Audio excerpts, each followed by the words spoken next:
Hey guys, my name is Vibhu and I create content on current affairs for UPSC. I welcome you all to this current affairs concert series where we are revising month-wise the most important current affairs points targeting the UPSC Prelims 2025. Here I present you the lecture of April 2024. बहुत interesting lecture है, बहुत interesting points हमने cover करे हैं.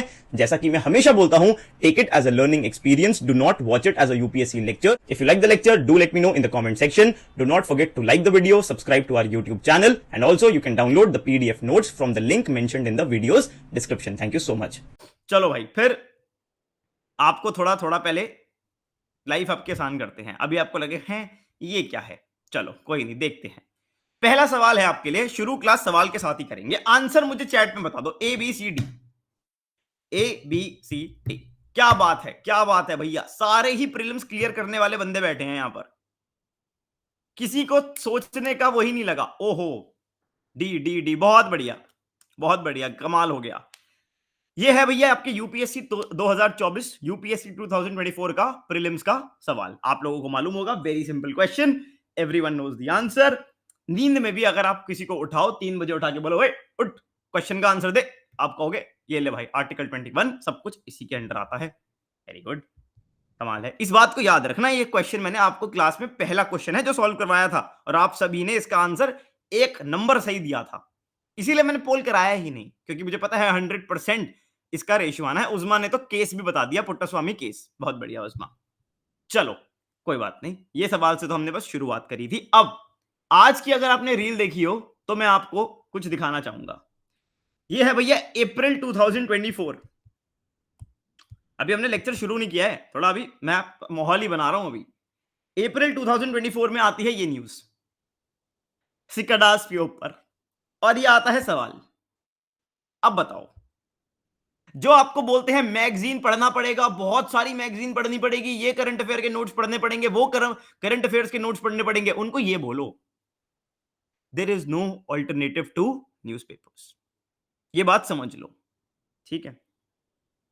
सवाल direct था, मतलब direct से भी डायरेक्ट सवाल था. यस या नो, एकदम एज इट इज न्यूज आई, एज इट इज सवाल आया.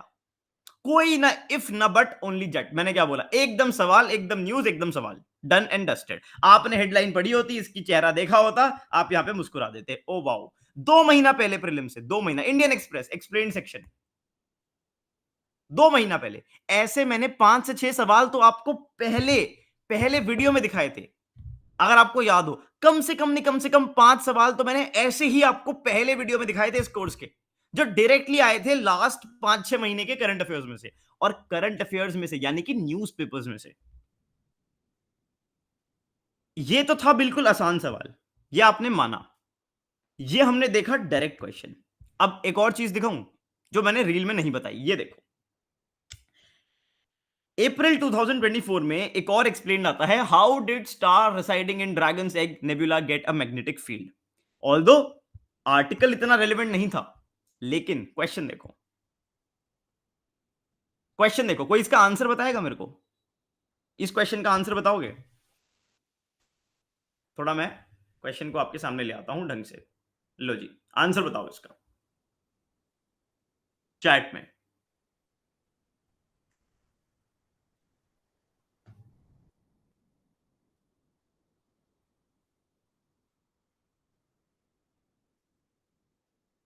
कोई बी बोल रहा है, कोई डी बोल रहा है, कोई डी बी बोल रहा है, कोई ए बोल रहा है, कोई डी बोल रहा है.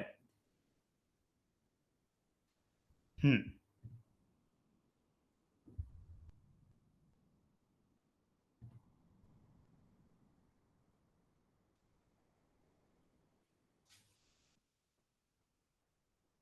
हाँ जी, लो जी, पोल बना दिया. पोल में बताओ, पोल में बताओ, पोल में.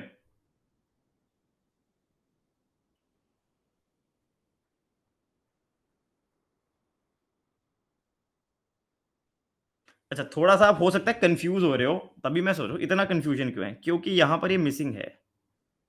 अब बताना, अब पोल में एक बार आंसर करना.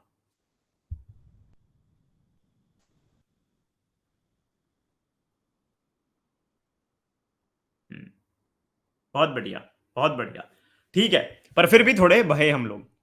अच्छा ये क्या है, पोल नहीं आया भाई, पोल किसी पे आता है किसी पे नहीं आता, क्या भसड़ है मुझे नहीं पता, पर जिसके पास पोल ना आए वो चैट में बताए, ठीक है। एनीवेज देखो इसको क्या बोलेंगे, इसको बोलेंगे, इसको सिंपल सी एक चीज बोलेंगे, current affair based static questions. आपको करंट अफेयर में कोई ना कोई ऐसी न्यूज मिलेगी, कोई ना कोई ऐसा टॉपिक मिलेगा जिसके बेसिस पर वो कॉन्सेप्ट पूछेंगे। आप ये बात समझ रहे हो कि करंट अफेयर्स पढ़ने का एक जो एनालिसिस होता है वो क्या होता है, कोई ना कोई ऐसी न्यूज, ऐसा इवेंट होगा जिसको बेस बनाकर, using that current affair, they will ask you a more of a static question. Do you get it? क्या डीलिमिटेशन होना है, ये बताओ, डीलिमिटेशन एक्सरसाइज क्या न्यूज में थी? क्वेश्चन आया, एक और example. So what is this? This is current affair based questions and all the questions are from 2024। 1 2 3 4। इसका आंसर जो मैं बता दूं डी है, ठीक है। Statement 1 is incorrect, giant stars much live much longer than dwarf stars, no. क्योंकि अगर आप सेकंड स्टेटमेंट को थोड़ा भी ध्यान से पढ़ोगे, इनमें greater rate of nuclear reactions होते हैं, इसीलिए जो जाइंट स्टार्स होते हैं वो जल्दी उनकी लाइफ खत्म हो जाती है। एनीवेज मैं अभी इसमें नहीं जा रहा हूं, मैं आपको बता रहा हूं कि क्वेश्चंस कैसे आते हैं। कूल। अच्छा, एक बात बताना, इस क्वेश्चन को देखना एक बार, इसका और आंसर बता दो, फिर लेक्चर स्टार्ट करेंगे। ये और पोल में बताना, पोल में या चैट में, जिसके पास पोल ना है वो चैट में बताएगा।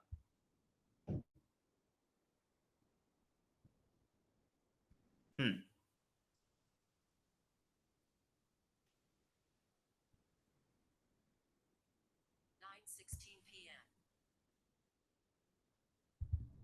चलिए, दीपेश ने सी बोल दिया। दीपेश क्या कर रहे हो भाई?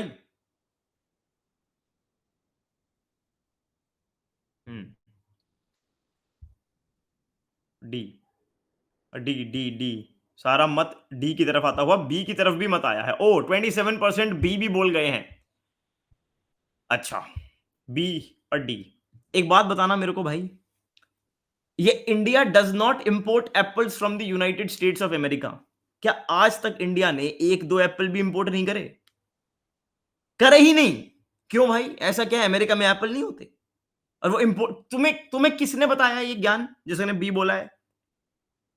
जिसने भी डी के अलावा ये बोला है, हाँ बिल्कुल श्रीमान, खाओ खाओ मां कसम। India does not import apples from United states of America. अरे स्टेटमेंट टू गई भाड़ में, बोथ वन वन वन सब गलत है, स्टेटमेंट 1 इज इनकरेक्ट, एक ही ऑप्शन है, डी आंसर है।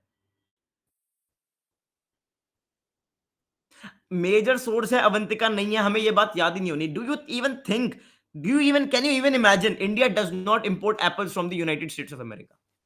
चलो ये लिखा होता India imports less number of apples या लेस प्रोपोर्शन, कुछ भी समझ आता। India does not import apples from the United, but भाई किसने बोल दिया, किसने चेक कर लिया? ये क्या स्टेटमेंट है?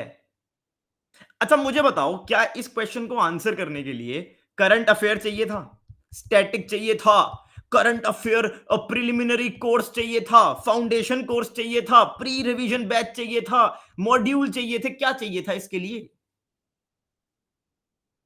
दिमाग चाहिए था बस, बुद्धि। ठीक है, अब देखो क्या समझ आया ये इतनी चीजें अटेंड करके। एक, दो, तीन, चार, पांच सवाल मैंने तुम्हारे को 2024 के तुम्हारी आंखों के सामने पहले 20 मिनट में सॉल्व करवाए, और हमने क्या देखा कि यार अगर आप इजी क्वेश्चंस एग्जाम में हिट करके आ रहे हो, कॉमन सेंस यूज कर रहे हो, और करंट अफेयर्स को एनालाइज करके अपने क्वेश्चंस को निकाल रहे हो, और इसके साथ में आपने अपनी स्टैटिक बुक्स प्रिपेयर करी हैं, कोई मजाल ही नहीं जो आपका प्रीलिम्स रुक जाए, कोई नहीं रोक सकता। और प्रूफ के साथ, ऐसे ही नहीं कुछ भी बोल दिया। आसान सवाल, आसान, नींद में भी याद होते हैं। क्यों पूछता है यूपीएससी ये सवाल? अच्छा, logical, logical questions, common sense, और ये है करंट अफेयर वाला पेज। ये आपको कोई पढ़ने की जरूरत नहीं है, ये आपको कोई पढ़ने की जरूरत नहीं है। अच्छा ये देखो, this is my job, this is the job of this course.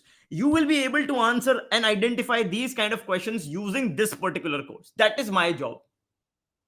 Static is your job.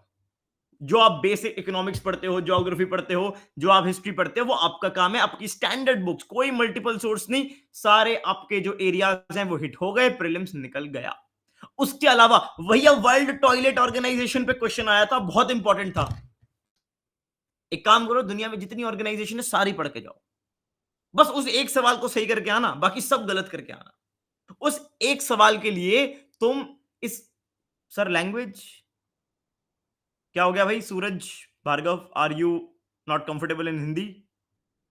Because I use a mix of English and Hindi. जब मैं कॉन्सेप्ट पढ़ाऊंगा then I also try to switch to English, but more और less it's English kind of a course. ठीक है, सी side की यार बाद में बात करेंगे, ठीक।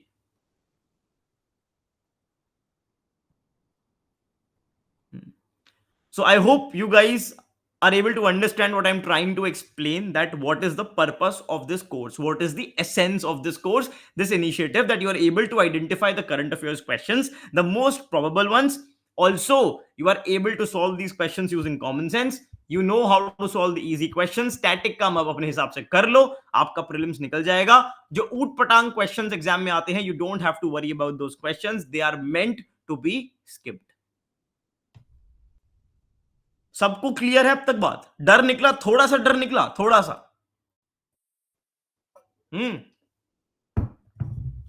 10 नंबर तो अभी बन गए, ठीक है। चलो एनीवेज, अब पहला आप लेक्चर देखोगे 10, तब बन जाएंगे 20-25 नंबर, तो ऐसे ही बनेंगे, कोई दिक्कत ही नहीं है। तभी मैंने बोला what ever you are doing, keep doing it, just top it up with this initiative, that is it. Top it up with this initiative and see the results. चलो anyways, now let us begin. all the we'll discuss only the most important pre-specific topics, ठीक है। अच्छे से discuss करेंगे, class में ही याद करके जाएंगे। The first topic is the Katchatheevu, Katchatheevu story. Katchatheevu story ये क्या है भाई? किसी को मालूम है इसके बारे में? किसी ने सुना है इसके बारे में? ये अप्रैल में न्यूज में थी। Very interesting, very important for mapping. पहले हम कुछ मैपिंग के ही टॉपिक्स कवर करेंगे ताकि आपको मजा आता है मैपिंग में, आई नो, ठीक है। सो बेसिकली इसकी story, the background of the story, the diplomacy behind it, you don't have to prepare it, it is not relevant as for your prelims. Yes, India and Sri Lanka के बीच में diplomatic relation में if there is anything which is a point of contention, which has always been the point of contention, that has been the fisherman issue. ये बात आप जानते हैं, fisherman का इशू हमेशा से ही एक पॉइंट ऑफ कंटेंशन रहा है, और उसी से रिलेटेड हैं ये दो mapping points, Katchatheevu and Wadge Bank. Katchatheevu and Wadge Bank क्या है? ये क्या है भैया? ये बता तो दिया है क्या?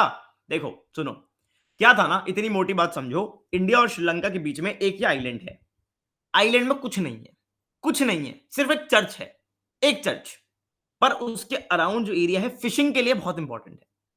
तो इंडिया ने क्यों दिया, कैसे दिया, क्या दिया भाई? नहीं, एक टाइम पर 1974-76 उस टाइम का टाइम था, 70s का, ये आइलैंड श्रीलंका के पास चला गया। और अब ये बात हो रही है कि भाई ओहो, उस टाइम की गवर्नमेंट ने ये दे दिया, ये तो हमारा रीजन था। ये सब वही जो बातें होती हैं, हाइपर नेशनलिस्ट टॉक्स, आपको उसके अंदर नहीं जाना। आपको ये याद रखना है, कोई आपसे इसका नाम पूछ ले प्रीलिम्स में, इसकी लोकेशन पूछ ले, आपको मालूम होना चाहिए यहां है। इसमें एक और आइलैंड है, डेल्फ्ट आइलैंड, ये भी श्रीलंका का ही है। यहां पर आप देखोगे इंडिया का रामेश्वरम है, रामेश्वरम के पास है ये आपका आइलैंड, रामेश्वरम के पास धनुषकोडी, और उसके बाद काच्छाथीवु। इसकी लोकेशन आप जरूर याद रखना। उसी के साथ में एक और एरिया है, वेज बैंक। वेज बैंक क्या है भाई? वेज बैंक एक ऐसा एरिया है जो इंडिया की साइड में आ गया था उन्हीं अग्रीमेंट्स के दौरान। This area went to India, again very important for fishing. अब क्या होता है, कई बार अपने फिशरमैन थोड़ा सा इधर निकल जाते हैं, इधर के इधर आ जाते हैं, तो ये इशू चलता रहता है। इंपॉर्टेंट बात क्या है, काच्छाथीवु नाम याद आए तो ऐसे मत हो जाना है ये क्या पूछ लिया, मालूम होना चाहिए क्या है। पाल स्टेट के एरिया में ये रिलाई करता है। यहां पर बस एक चर्च है, कैथोलिक चर्च सेंट एंथनी, और जो हमारे तमिलनाडु के लोग हैं वो यहां पर जा सकते हैं, कोई ये डॉक्यूमेंटेशन कुछ नहीं लगता। इनका एक एनुअल फेस्टिवल होता है, आराम से जाओ, मौज करके आओ, ठीक है। इसी तरीके से वेज बैंक, दो नाम है, दोनों याद रख लेना, बस दैट इज इट, कुछ नहीं। और प्रीलिम्स के लिए अगर दिख जाए तो बाउंसर नहीं होना चाहिए तुम्हारे लिए, it should not be a bouncer. Done, simple, याद हो गया? दोनों नाम भूलोगे तो नहीं? बिल्कुल, बहुत बढ़िया। चलो अभी इस पे आते हैं, या चलो करते हैं पहले, ये तुमने पहले भी किया होगा, कुछ लोगों ने पहले किया होगा इसीलिए। एनीवेज, ताइवान के अंदर, भाई ताइवान के अंदर अर्थक्वेक्स आ रहे हैं, आपको मालूम होगा, ring of fire, Pacific ring of fire. पहले कुछ मैं फटाफट टॉपिक्स निपटा रहा हूं, अभी आगे बहुत इंटरेस्टिंग टॉपिक्स हैं, इसीलिए मैं मैपिंग वाले पहले रख लिए, बने रहना, तुम्हारे लिए बहुत सारे सवाल आने वाले हैं, ठीक है। एनीवेज चलो, ये देखो यहां पर क्या है, ताइवान और अर्थक्वेक, इनका क्या रिलेशन है? रिलेशन है रिंग ऑफ फायर जो पैसिफिक ओशन में होती है। कभी भी मुझे ऐसा लगता है यूपीएससी आपसे इन प्लेट्स के बारे में सवाल पूछ सकता है, जो पैसिफिक प्लेट के अराउंड ये प्लेट्स हैं, which of the following plates have a boundary with the Pacific plate, this can be a probable question in UPSC prelims 2025। वहां पर वो आपसे कुछ भी और पूछ ले, कैरेबियन प्लेट देखो नहीं है, नहीं है, नहीं है, हमको याद रखना है कैरेबियन प्लेट नहीं है, कोकस, नास्का और इधर से फिलीपींस, ऑस्ट्रेलिया। इन प्लेट टेक्टोनिक्स पढ़ते हो ना? हाँ भाई, सी सी कन्वर्जन्स, ओ सी कन्वर्जन्स, ओ ओ कन्वर्जन्स, डाइवर्जेंस पढ़ते हो नहीं पढ़ते? यस एग्जैक्टली, ये वो प्लेट्स हैं, आपको ये सारी मेजर प्लेट्स याद होनी चाहिए। यूपीएससी आपको कंफ्यूज करेगा करेगा पैसिफिक प्लेट्स पूछने में, और उसी में ये प्लेट तो बिल्कुल मत भूलना, जुआन दी फ्यूका। और अगर ध्यान से देखोगे ना तो एंटार्क्टिक प्लेट भी इसके साथ बाउंड्री शेयर करती है। कहीं कहो है एंटार्क्टिका क्यों करेगा? करता है, हाँ कोकुस ये थी ना, कैरेबियन नहीं करती, कैरेबियन, कैरेबियन को एलिमिनेट करना है। आपके मन में जो वर्ल्ड मैप आएगा आपको लगेगा हाँ हाँ कैरेबियन तो उसी तरफ है, पैसिफिक ओशन उधर तरफ है, नहीं, इसके बीच में आ जाती है ये कोको, कोको कोको, रोको रोको रोको, मालूम है ना रोको, रोहित शर्मा, विराट कोहली, इसी तरीके से कोको। ताइवान में अर्थक्वेक आया, क्वेश्चन यहां से आएगा, ये है रिलेशन ड्रॉ करना, इंफरेंस ड्रॉ करना। नॉर्थ अमेरिकन प्लेट, ये भी ध्यान रखना, फिलीपींस प्लेट ध्यान रखना, साउथ अमेरिकन, साउथ अमेरिकन क्या कर रही है? नहीं कर रही, क्या देखो, तो इस तरीके से ताइवान में अर्थक्वेक आता है। प्लेट्स पर कभी ना कभी यूपीएससी क्वेश्चन पूछेगा, अर्थक्वेक फेवरेट टॉपिक है। एक प्रोबेबल क्वेश्चन पैसिफिक प्लेट्स के अराउंड जो प्लेट्स हैं वो हो सकता है, ठीक है जी। चलिए, अब अगर इतना ही पैसिफिक ओशन उधर पहुंच गए हैं तो साउथ चाइना सी में भी पहुंच जाएं। बता दो साउथ चाइना सी क्या इंपॉर्टेंट है कि नहीं है? साउथ चाइना सी पे क्वेश्चन आना है कि नहीं आना? यस या नो? बहुत बढ़िया। सबसे इंपॉर्टेंट है यहां की कंट्रीज, वो आपको याद रखनी है, और 3 आइलैंड्स, पैरासिल, स्कारबोरो शोल और स्प्रैटली आइलैंड्स, तीनों की लोकेशन भी याद रखनी है। ये ट्राइंगल, 3 ट्राइंगल्स हैं, ये आपने आई होप पहले भी किया होगा, आपके बेसिक चीजों का पार्ट है, आपको ये चीजें याद होनी चाहिए, ये बात याद रखना, ठीक है। चलो एक काम करते हैं, छोटा सा आपसे मैपिंग करा लेते हैं। हाँ जी, A B C D C D E F. मुझे बताओ मुझे बताओ मुझे बताओ मुझे बताओ ताइवान कहां है? ताइवान, ताइवान,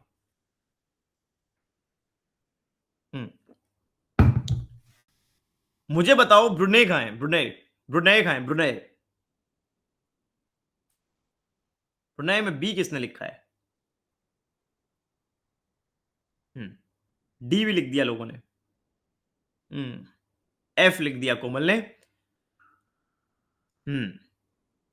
भाई साहब यहां है ब्रुनेई, ये रहा ब्रुनेई।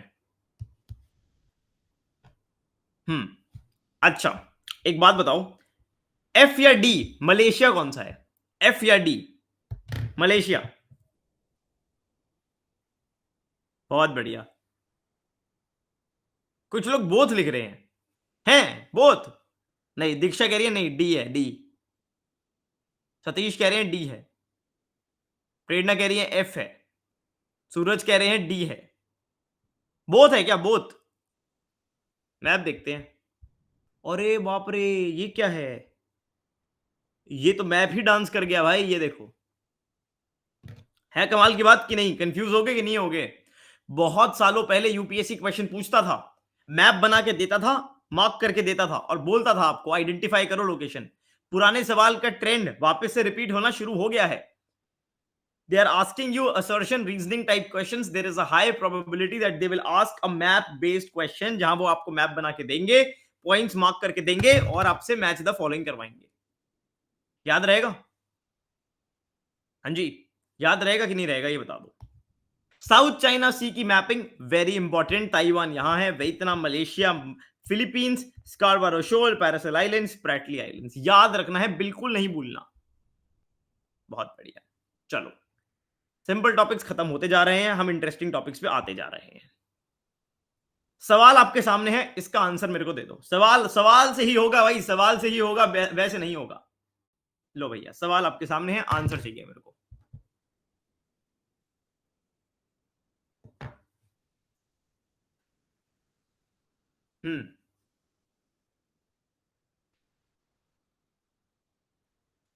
एक काम करो, पोल में बताओ, पोल में बताओ, पोल में।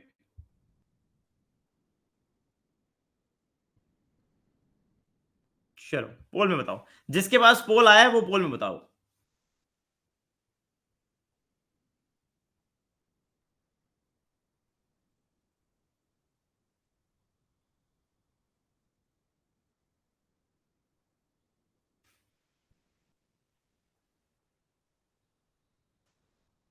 थोड़ा मैंने मस्ती करी है इसमें। आहा, ये देखो,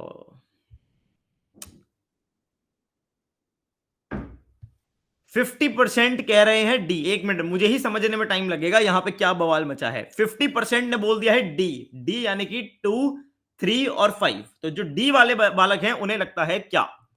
उन्हें लगता है कि भाई देखो ऐसा है कि सूडान, नहीं, सूडान, कॉन्गो और डेमोक्रेटिक रिपब्लिक ऑफ कॉन्गो है भैया लैंडलॉक्ड। ठीक है। सी, जो कि आपको करेक्ट दिख रहा होगा, बोत्सवाना, कॉन्गो और 4 साउथ सूडान लोगों ने बोल दिया। ओके।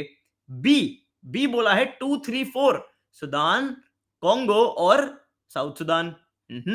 ए बोला है सबसे कम, 14% ने, 14% ने ए बोला है, और वो ए वाले बच्चों ने बोला है भैया 1 और 4 बोत्सवाना एंड साउथ सूडान।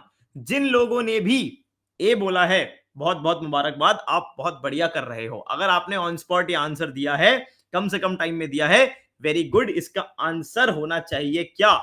ए, 1 और 4। कैसे? देखो, ये है landlocked countries of Africa. Africa UPSC की फेवरेट थीम है। कुछ रीजन से बोत्सवाना न्यूज में था, वो हम देख लेंगे, लेकिन इन्फेरेंस जो हम ड्रॉ कर सकते हैं, उन्होंने कनाडा, नॉर्थ अमेरिका के बॉर्डर पूछ लिए, कुछ भी पूछ सकते हैं। Landlocked countries of Africa is a very very very probable question. क्या क्वेश्चन बन सकता है वो देखते हैं। देखो, लैंडलॉक्ड कंट्रीज पे क्वेश्चन बनेगा, आपको सारी लैंडलॉक्ड कंट्रीज यहां पर दिख जाएंगी, आपको रट्टा मारना है। कंफ्यूजन जहां होता है ना, वो यहां होता है कॉन्गो और डेमोक्रेटिक रिपब्लिक ऑफ कॉन्गो। यहां पर है आपका कॉन्गो और यहां पर है आपका democratic Republic of Congo. Democratic Republic of Congo हमको लगता है लैंडलॉक्ड है, पर वो नहीं है। यहां पर वो छोटा सा ओशन शेयर करता है बाउंड्री, कॉन्गो भी करता है। ठीक है। डीआरसी न्यूज में भी है, बहुत बढ़िया केशव। तो क्वेश्चन आने के और ज्यादा चांसेस हैं कि land locked countries of Africa, Congo, Democratic Republic of Congo, दोनों दोनों जो ये कंट्रीज हैं, they both share boundaries with ocean, they are not land locked. अब आती है बात सूडान और साउथ सूडान की। यहां ऊपर है सूडान, ऊपर है क्या? सूडान। सूडान भैया बॉर्डर शेयर करता है, बिल्कुल करता है रेड सी के साथ। यस या नो? अच्छा, साउथ सूडान है यहां पर, ये भी न्यूज में रहते हैं, वो नहीं करता, वो है लैंडलॉक्ड। आप देख रहे हो? Are you able to observe this simple thing? Congo, Democratic Republic of Congo, Sudan, South Sudan. यहीं पर सवाल बनेगा। देखो, यहां पर मैं आपको कुछ पढ़ा नहीं रहा हूं, मैं प्रोबेबल क्वेश्चंस ही पढ़ा रहा हूं। सीधे सीधे आएंगे, अगर आएंगे तो आए तो भाई वही बात है, चले तो चांद तक वरना शाम तक। ठीक है, आया तो सब कुछ आएगा, नहीं आया तो नहीं आएगा। पर अपना काम वो है ही नहीं, that teaching everything and just confusing your brain. जितना पढ़ा रहे हैं रट लो, आया तो मौज हो जाएगी। ठीक है। यूपीएससी को आदत है, they have this habit of picking these similar sounding things. Congo Democratic Republic of Congo, both share boundary with the ocean. South Sudan, it does. South Sudan is landlocked. ये बात याद रखेंगे, यहीं पर क्वेश्चन बनेगा, यहीं पर कंफ्यूजन क्रिएट होगी। उसी के साथ में और सारी कंट्रीज भी हैं।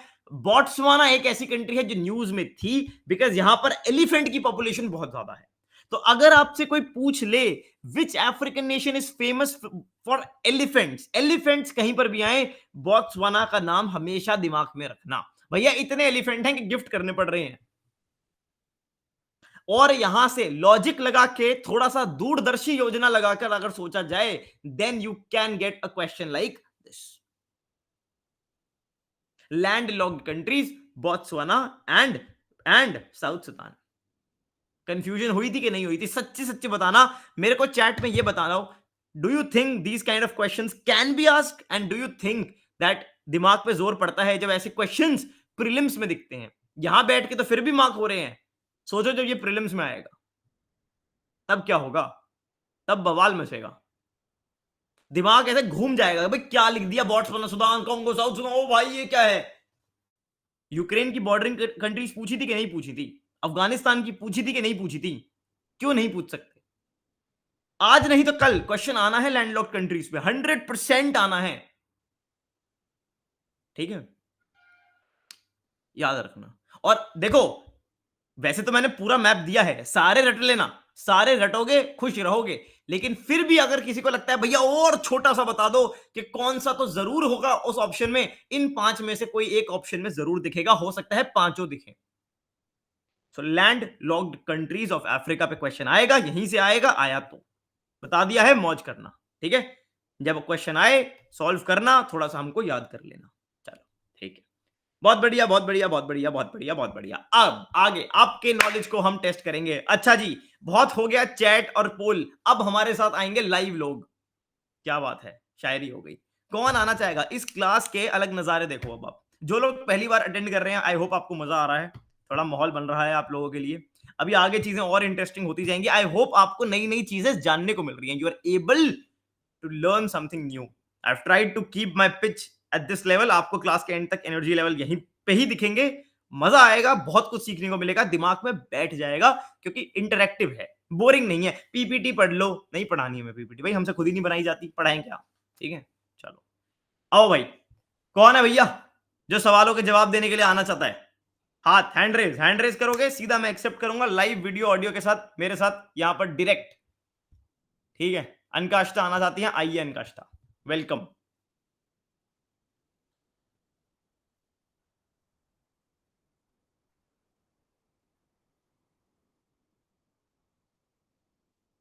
ऑडियो और वीडियो ऑन करना पड़ता है, ये रूल है। वेलकम अनकाष्ठा। हाय। Hello hello hello.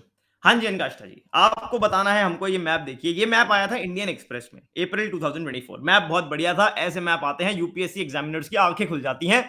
ये क्या है भाई? ठीक है, तो चलो आपको बताना है, ए एक लोकेशन है, ठीक है, मैं आपको थोड़ा हिंट दे रहा हूं। ये लोकेशन एक हमारी नेबरिंग कंट्री का एक आइलैंड है, ये आइलैंड न्यूज में भी है। अब ये आइलैंड क्या है, ये बता दो और इनाम जीत जाओ। अरे यार, चैट वाले लोग बड़ी दिक्कत करते हैं, चैट में बता दिए सबने। चैट मत देखो अनकाष्ठा, बी एथिकल, एथिक्स आपका सब्जेक्ट है। अब तो देख लिया। अरे यार देखो, चैट वाले लोग, चलो कोई नहीं, देख लिया तो क्या, हमारे पास और ऑप्शन नहीं है क्या? इधर आ जाओ। ओए होए होए, अब तो सबने ही देख लिया, लो हमने ही बवाल मचा दिया। कोई नहीं कोई नहीं, लो चलो चलो चलो, ये तो लॉल हो गया। चलो चलो चलो भाई, अब तो तुमने देख लिया, अब तो मैं हटा रहा हूँ। लो भाई लो, दो चीजें दिखानी थी मेरे को, दोनों दिखा देते हैं। बहुत बढ़िया अनकाष्ठा, आपने चैट पढ़ के, और जिन्होंने चैट में लिखा उन्होंने माहौल पूरा खराब कर दिया, अगली बार से ध्यान रखूंगा। कोई बात नहीं, बहुत क्वेश्चन है मेरे पास, एक छोड़ना है, बहुत लेके बैठे हम। ठीक है, ऐसे क्वेश्चन तो भी बहुत आने वाले हैं, अभी तुम्हारे हिल जाओगे तुम, ये क्या क्या पढ़ा दिया। एनीवेज भाई, दो लोकेशन और रट लो, दो लोकेशन और रट लो, आएंगी एग्जाम में। कोको आइलैंड कहां का है? कोको आइलैंड ये तो बता दो चैट वालों। कोको आइलैंड म्यांमार का है, कोको आइलैंड। ये देखो क्या ही बवाल मच रहा है यहां पर, ये देखो, Jawaharlal Nehru gifted Coco Island part of northern Andaman to Myanmar, claims BJP. US military eyes Cocos Islands for strategic base, ठीक है। ये देखो, India raises concerns over satellite image of Great Coco Islands, भाई इतना न्यूज में है। और ये किस कंट्री में है, किस कंट्री का है, लोकेशन क्या है, आपको मालूम होनी चाहिए। आपको मालूम होना चाहिए ये हमारे अंडमान निकोबार पोर्ट ब्लेयर के पास में है। इसी से रिलेटेड एक और पोर्ट है जो इंपॉर्टेंट है, वो है सितवे पोर्ट। अगर आपको मालूम हो, Sittwe port is a part of your Kaladan multi modal transit, हाँ जी, ट्रांसपोर्ट प्रोजेक्ट। म्यांमार की ये दो locations, I just know why I feel they might be in news and they might be in your prelims. There is a definite reason, although अप्रैल 2024 तक के questions UPSC 2024 में ज्यादा probable थे, लेकिन जो रह गए एंड जो आज भी रेलेवेंट हैं, they might be asked in prelims 2025 also. So ये दो लोकेशन है म्यांमार की, with the reasons I have mentioned, do remember them. Malacca strait तो वैसे भी आपको मालूम ही होता है। ऑल्सो अगर कोई पूछ ले, यहां पर एक प्रपोज क्रा कैनाल है, ये जो है ना अंडमान सी और गल्फ ऑफ थाईलैंड को बीच में कनेक्ट करेगी, तो इसको भी आप याद रख सकते हो, इसको भी आप पढ़ सकते हो, ठीक है। नंबर्स क्या है भाई, नंबर्स, ये नंबर्स क्या है, कहां है नंबर्स? अच्छा ये नंबर्स, यार ये नंबर्स तो मेरे को भी नहीं पता क्या है, ये क्यों मेंशन है यहां पर, कोई रीजन है? ये देखो, थोड़ा लॉजिक लगाया करो। Numbers are distance from Port Blair, Port Blair से कितना डिस्टेंस है इन जगहों का, वो मेंशन है इन किलोमीटर्स, ठीक है। नम्रता ने बिल्कुल अलग ही लेवल का दिमाग लगाया। नंबर क्यों है यहां पर? ये है भाई, मैं बताऊं मुझे देख के क्या लगा, नहीं ये मेंस के नंबर तो नहीं हो सकते। सोचो सोचो भाई, अगर तुम्हारे आ जाएं कितने नंबर लाना चाहोगे तुम मेंस में से? अपना फाइनल स्कोर कितना बनाना चाहोगे? चेन्नई, हम्बनटोटा, विशाखापट्टनम, कोलकाता, सितवे, कोको, कौन सा बनाना चाहोगे? जगह का नाम बोलो। श्रीमान कह रहे हैं हम्बनटोटा। भाई हम्बनटोटा में ना सारे टोट के लगेंगे उतना स्कोर बनाने के लिए, ठीक है। रियलिस्टिक बोलो, रियलिस्टिक। बहुत बढ़िया, 948 वाले सही हैं, बहुत बढ़िया बहुत बढ़िया, सही है भाई, सही जा रहे हो, मतलब मालूम है कितना स्कोर चाहिए हमको। डन है, आगे चलते हैं। बढ़िया बढ़िया क्वेश्चन हो गए। अरे कहां पहुंच गए? अब आते हैं भाई थोड़े और कॉन्सेप्चुअल चीजों पे। अब थोड़ा मैपिंग वाला मैंने पहले करा दिया, थोड़ा आपको चिल कराने के लिए। Now this is one topic which has always been in news and I'll show you how questions are answered in UPSC. जो क्वेश्चंस आपको यूपीएससी में टफ लगते हैं ना, कितनी बेसिक आपको नॉलेज चाहिए उन क्वेश्चंस को एक्चुअली आंसर करने के लिए। मेरे को एक बात बताओ, एक बात बताना, गाड़ी चलाई है कभी किसी ने? गाड़ी में बैठे हो, बस में बैठे हो, बड़ी बेसिक नॉलेज कभी सोची है ये गाड़ी चलती कैसे है, गाड़ी काम कैसे करती है, चलती कैसे है भैया? क्या होता है इसमें? देखो, इंजन होता है, इतने सीसी का इंजन है, ये फलाना इंजन है, ढिमकाना इंजन है, यस या नो? और गाड़ी में फ्यूल भरवाते हो, डीजल, पेट्रोल, सीएनजी, हाँ भाई भरवाते हो। तो गाड़ी में जो फ्यूल डालते हो, क्या होता है उस फ्यूल का, क्या करती है? कभी सोच भी, आपका डेली लाइफ की चीजें हैं ये। अब लोग कह बर्न होता है, कंबशन होता है, एनर्जी होती है। कभी ये वैसे बड़ी बेसिक बात है, सोचनी चाहिए कि नहीं सोचनी चाहिए? हम पेट्रोल डलवा रहे हैं, उस पेट्रोल का हो क्या रहा है? कुछ नहीं हो रहा। बेसिकली आपका इंजन है, ठीक है। ये क्या है? ये आपका है सर इंजन। इंजन में आप गाड़ी में डालते हो फ्यूल, जब यहां पर आता है फ्यूल, तो वो फ्यूल इस इंजन के अंदर बर्न होता है, इंटरनल कंबशन होता है। ये बड़ी बड़ी सिंपल लैंग्वेज में सोचो, इंजन के अंदर फ्यूल बर्न हो रहा है और वो इंजन को ऑपरेट कराने में हेल्प कर रहा है। इंजन को एक पावर मिल रही है उस बर्निंग प्रोसेस से, जिससे आपकी गाड़ी चल रही है। क्या ये बहुत क्रेजी बात है? क्या इसमें बहुत रॉकेट साइंस हो गई इतनी बात समझने में? कि भाई आपने फ्यूल डाला, इंजन ने उसमें इंटरनल कंबशन हुई, मतलब आसान लैंग्वेज में वो बर्न हुआ, गाड़ी चल गई। और हमेशा एक बाय प्रोडक्ट निकलेगा। वो बाय प्रोडक्ट क्या है? वो आपकी जो है आपकी ग्रीन हाउस गैसेस हैं, कार्बन एमिशंस हैं, यस या नो? बिल्कुल सिंपल बात है, कोई रॉकेट साइंस नहीं, कुछ नहीं। अब ऐसा करते हैं, इस फ्यूल में हमने पेट्रोल बोला, डीजल बोला, हमने सीएनजी बोला, क्या मैं इसमें हाइड्रोजन डाल सकता हूं? हाइड्रोजन, यस या नो? बिल्कुल डाल सकते हैं कि नहीं डाल सकते? बिल्कुल डाल सकते हैं यार, वेरी गुड, कोई दिक्कत ही नहीं है। तो इतनी बात पढ़ने में कितना दिमाग लगना था कि hydrogen is also just another kind of fuel. हमने पहले, हमें इतनी नॉलेज तो हमारी जिंदगी से थी, हमने बस अभी यार एथेनॉल वगैरह मत लिखो यार दुनिया में प्लीज, जो मैं बता रहा हूं बस उतना सुनो। हमको लाइफ में, मैं बता रहा हूं आपको, यूपीएससी में क्वेश्चन को निकालने के लिए कितना पढ़ना पड़ता है। जो आप सोचते हो ना बहुत कॉम्प्लिकेट करके पढ़ना है, नहीं, this is everyday life. Engine के अंदर फ्यूल डलता है, इंजन के अंदर से एमिशन होती है, इतनी बेसिक जिंदगी है, नॉर्मल जिंदगी। मेंटोस जिंदगी ये है कि हम हाइड्रोजन भी एज अ फ्यूल यूज कर सकते हैं, कोई बड़ी बात नहीं है। अच्छा, अब हाइड्रोजन अगर हमने फ्यूल यूज किया तो बाय प्रोडक्ट, जो इस केस में ग्रीन हाउस गैस है, वो होगा आपका वाटर। इतनी बात पढ़ने और समझने में दिमाग पे जोर पड़ा। इतनी बात अगर मैं आपको पढ़ाऊं, इसी तरीके से पढ़ाऊं, did you feel any burden on your mind के नहीं ये क्या पढ़ा दिया, इसको समझने में 4 रिवीजन लगेंगी? ठीक है। अब पेट्रोल कैसे मिलता है आपको? पेट्रोल हमारे भाई जो शेख लोग हैं उनके पास है क्रूड ऑयल, फिर उसे रिफाइन करते हैं, पेट्रोल मिल जाता है, यस या नो? तो आपको मालूम है पेट्रोल कहां से आता है भाई? ऑयल फील्ड से आता है, फिर रिफाइनिंग होती है। तो ये भी तो सोचना चाहिए ना कि हाइड्रोजन कहां से आएगा। बोल दो यस या नो। ये सोचना गलत है कि अगर यार हाइड्रोजन, क्या हमारे घर में कोई दे के जा रहा है दिवाली पर? नहीं ना, हाइड्रोजन भी तो कहीं से आएगा। कहां से आएगा? हाइड्रोजन एक प्रोसेस से आएगा, उसका नाम कोई बताएगा मेरे को? बहुत बढ़िया, इलेक्ट्रोलाइसिस। सतीश बहुत बढ़िया, एक प्रोसेस से आएगा इलेक्ट्रोलाइसिस। इलेक्ट्रोलाइसिस। अब ये इलेक्ट्रोलाइसिस नाम की बला क्या है? कुछ नहीं है, H2O वाटर में से हाइड्रोजन को निकाल लो। क्या ये बात समझने में दिमाग पे जोर पड़ा? अभी तक मैं ये जानना चाह रहा हूं, जो हम बड़ा कॉम्प्लेक्स प्रोसेस समझ रहे हैं, क्या आपको डिफिकल्ट लग रहा है अभी तक समझना? दिमाग में बैठ रहा है? पेट्रोल आना था ऑयल फील्ड से, हाइड्रोजन आना है इलेक्ट्रोलाइसिस के प्रोसेस से, जिसका सिंपली मतलब है पानी में से हाइड्रोजन को खींच मारो। अब क्या मैं पानी की बोतल में से हाइड्रोजन को ऐसे ही निकाल लूंगा? इलेक्ट्रोलाइसिस करने के लिए मेरे को क्या इलेक्ट्रिसिटी की जरूरत पड़ेगी? बिजली से एक प्रोसेस होगा जिससे इलेक्ट्रोलाइसिस बाहर आए, पानी में से हाइड्रोजन हम अलग करेंगे।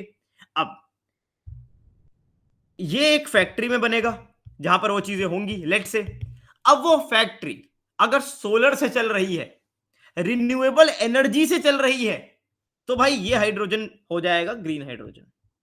ये हाइड्रोजन ब्लैक हाइड्रोजन ना होके हो जाएगा क्या? Green hydrogen.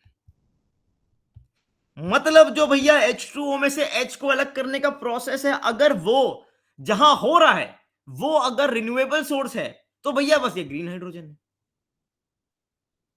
इतना ही है ग्रीन हाइड्रोजन। तो क्या आपको, हमने इस इंजन में फ्यूल की जगह हाइड्रोजन डाला, हाँ भाई, तो ये हाइड्रोजन फ्यूल इंजन नहीं हो गया? कौन सा फ्यूल है?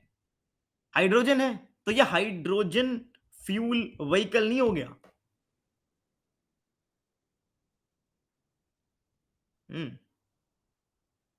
अच्छा, अब एक बात बताओ मेरे को, मैं यहां पर फॉसिल फ्यूल्स यूज कर रहा था, चलो मैंने हाइड्रोजन यूज कर लिया, मैंने उसमें आपका ग्रीन हाइड्रोजन बना दिया, लेकिन इसमें भी तो काफी कलेश है ना। हाइड्रोजन पहले बनाओ, फिर उसको डालो, फिर ये करो, फिर वो करो, यस या नो? अगर कुछ ऐसा करा जाए, अगर कुछ ऐसा करा जाए कि ये इंजन की इंटरनल कंबशन, वो बर्न होना, इतना प्रोसेस होने की जगह मैं हाइड्रोजन डालूं, इंटरनली एक प्रोसेस हो जाए और उससे इलेक्ट्रिक एनर्जी में वो कन्वर्ट होके गाड़ी को पावर कर दे। हाँ जी, जरा ये देखो, यहां पर क्या हो रहा है, यहां पर हमने जो अभी तक समझा, आपने देखा बोथ ओके, यहां पर जीरो कार्बन फ्यूल, ये आपने देख लिया देख लिया देख लिया देख लिया। एक मिनट, आपको मुझे समझाने के लिए जो चाहिए, ये देखो, इलेक्ट्रिसिटी इन अ डिवाइस। आप एक बात बताओ, इस हाइड्रोजन को यूज कर कर मैं इलेक्ट्रिसिटी एक डिवाइस में बना दूं और उससे गाड़ी पावर हो जाए, इसको हम क्या बोलेंगे? हम हाइड्रोजन को यूज कर कर डायरेक्टली इलेक्ट्रिसिटी बना रहे हैं और उससे गाड़ी पावर हो रही है। हम हाइड्रोजन डाल रहे हैं, इंटरनल कंबशन की जरूरत नहीं पड़ रही, सीधा इलेक्ट्रिसिटी बन रही है और गाड़ी पावर हो रही है। ये क्या हुआ? नहीं, उसमें ईवी नहीं हुआ, ये है हाइड्रोजन फ्यूल सेल। आपने हाइड्रोजन भरवाया, गाड़ी में अपने आप ही कुछ काम हुआ, इलेक्ट्रिसिटी बनी और आपने उसको पावर कर दिया। आपको गाड़ी में क्या भरवाना है? Hydrogen, hydrogen fuel cell. देखो, फ्यूल सेल्स। अब आपको लगेगा यार दोनों में ही हाइड्रोजन यूज हो रहा है, तो क्या डिफरेंस है? डिफरेंस ये है, सिमिलैरिटीज एंड डिफरेंसेस। सबसे इंपॉर्टेंट जो डिफरेंस है वो ये है, hydrogen ICE engines burn hydrogen as an internal combustion engine. देखो, यहां पर इंटरनल कंजम्पशन, इंजन में इंटरनल कंबशन हो रहा था, फ्यूल सेल में नहीं हो रहा। पहला मेजर डिफरेंस। अच्छा, फिर यहां पर इलेक्ट्रिक मोटर होती है, यहां पर फ्यूल सेल होता है। ये बात तो हमें समझ आ गई भैया, इसमें तो कोई दिक्कत ही नहीं है। अब बस इसमें एफिशिएंसी का वो है डिफरेंस। जब हैवी लोड है, ठीक है, तो आपको इंजन की जरूरत पड़ेगी, और अगर लाइट लोड है तो आपको आपका काम फ्यूल सेल से भी चल जाएगा। फ्यूल सेल न्यू टेक्नोलॉजी है, हाइड्रोजन जो इंजन है वो काफी टाइम से यूज होते आ रहे हैं। क्या आपको दोनों में डिफरेंस समझ आया? काम दोनों एक जैसा ही कर रहे हैं, काम दोनों हाइड्रोजन से ही कर रहे हैं, लेकिन इंजन और फ्यूल सेल में फर्क क्या है? हाँ जी, अच्छा। अब एक तीसरा ऑप्शन और है, वो है इलेक्ट्रिक व्हीकल्स, ईवी। वहां हाइड्रोजन यूज नहीं हो रही, वहां आपने एक बैटरी लगा दी लिथियम आयन की, उसको चार्ज कर रहे हो आप, इलेक्ट्रिसिटी आप डाल रहे हो गाड़ी में डायरेक्टली, आप गाड़ी में डायरेक्टली इलेक्ट्रिसिटी डाल रहे हो। हाइड्रोजन फ्यूल सेल में आप गाड़ी के अंदर इलेक्ट्रिसिटी को जनरेट कर रहे हो, इलेक्ट्रिक व्हीकल्स में आप डायरेक्टली इलेक्ट्रिसिटी अपनी गाड़ी में लगी बैटरी में डालकर उसको चार्ज कर रहे हो। बड़ा सिंपल डिफरेंस है, समझ आया? हाँ भाई, तो अगर आपसे कोई पूछ ले लिथियम आयन बैटरी और फ्यूल सेल में अब क्या डिफरेंस है, तो वो ये है, यहां पर आप बैटरी स्टोर करते हो, यहां आप क्रिएट करते हो। देखो, अभी तक जो मोटी बात हमें समझ आई वो यही थी कि भाई इंजन है, इंजन में देखो सिंपल बात, इंजन, इंजन के अंदर डलता है फ्यूल और होती है एमिशन। आज तक दिक्कत यह थी कि जीआईजीज एमिट हो रही थी, मैंने बस आपको इतना बोला कि फ्यूल आप यूज कर सकते हो हाइड्रोजन। कौन सा? हाइड्रोजन। अच्छा, एमिशन किसकी होगी? वाटर की, वाटर वेपर की, ठीक है। अच्छा, यहां पर आपने फ्यूल जो है आपने डाला हाइड्रोजन और एमिशन हुई वाटर की, जैसे आप फॉसिल फ्यूल्स के केस में करते हो। हाइड्रोजन जिस तरह से बनती है ना दोस्त, जिस तरह से बनती है हाइड्रोजन, उसके बेसिस पे उसका कलर डिसाइड होता है। अगर वो रिन्यूएबल से बनी है तो वो ग्रीन हाइड्रोजन है।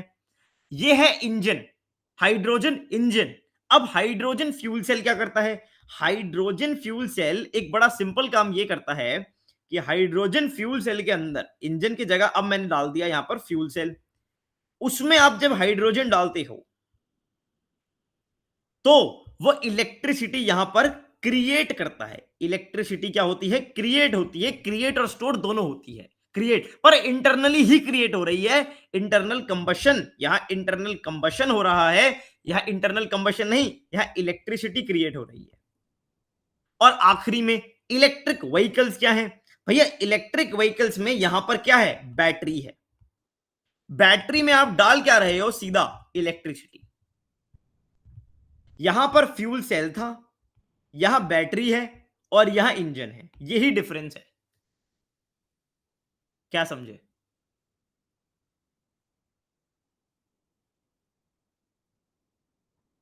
यस मंजूत, बिल्कुल सही। समझ आया तीनों चीज में difference? Fuel cell, electric vehicles और इंजन। इंटरनल कंबशन कहां होता है कहां नहीं होता। अभी आपके क्वेश्चन बहुत ज्यादा आ रहे हैं, मैं रुको एक बार, ठीक है? अभी देखना चीजों को आप। अच्छा एक बात बताओ, यहां पर हम फ्यूल डाल रहे हैं हाइड्रोजन।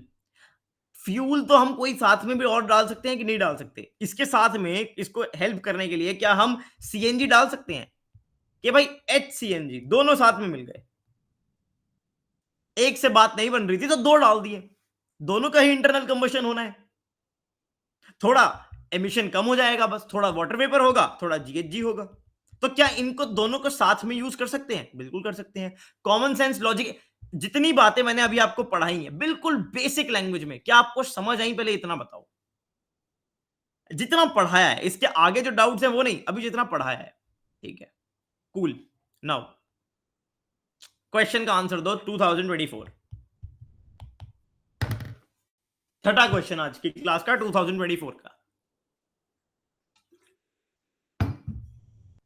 बहुत ज्ञान चाहिए था इसको सॉल्व करने के लिए, पीएचडी करनी थी इसको सॉल्व करने के लिए। क्या था ये?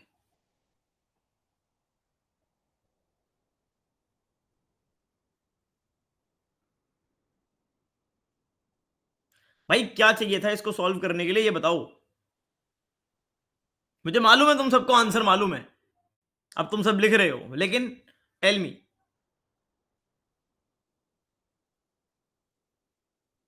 ये लेवल है कई बार क्वेश्चन का। इट्स नॉट दिमाग, it's about understanding the thing. थोड़ा ध्यान से इंजॉय कर कर चीज को पहले थोड़ा बेसिक लेवल पे सीख लो, तभी तो पेपर का नाम यार जनरल स्टडीज है।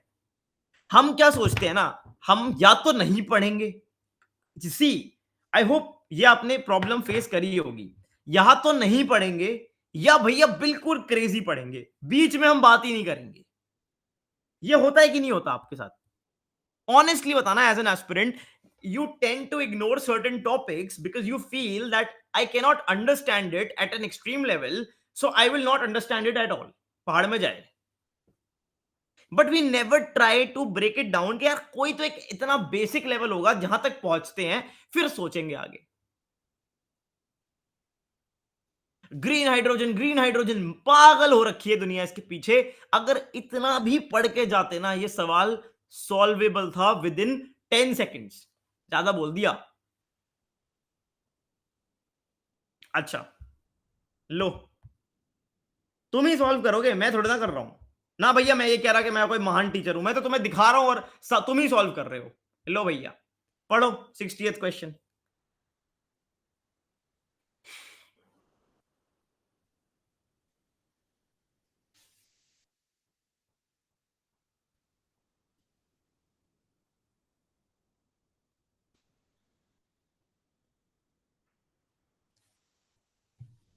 अब बताओ तुम मेरे को, क्या था इसमें? ये 2023 था। 2 साल लगातार यूपीएससी ने क्वेश्चन पूछा है, 2 साल लगातार।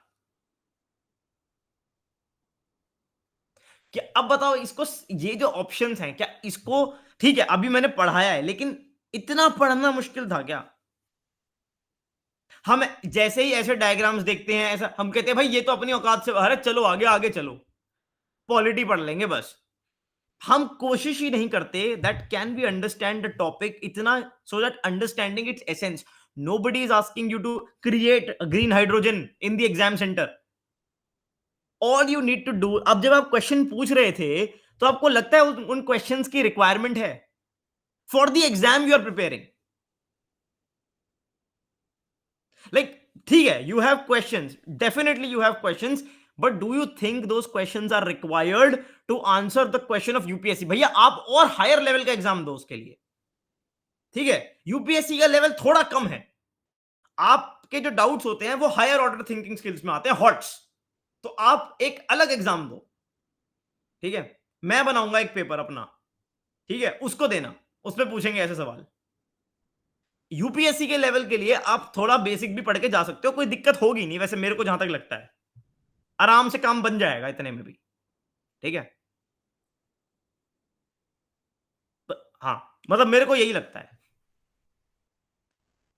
Tanvi, you haven't understood it properly still. आप लिख रहे हो ना, never understood this properly until today. You haven't actually even now, but you are done for UPSC. अब आपको अगर हाँ साइंटिस्ट बनना है, हाइड्रोजन प्रोड्यूस करके कुछ केमिस्ट्री में नोबेल जीतना है या फिजिक्स में जीतना है, तो पढ़ो आगे,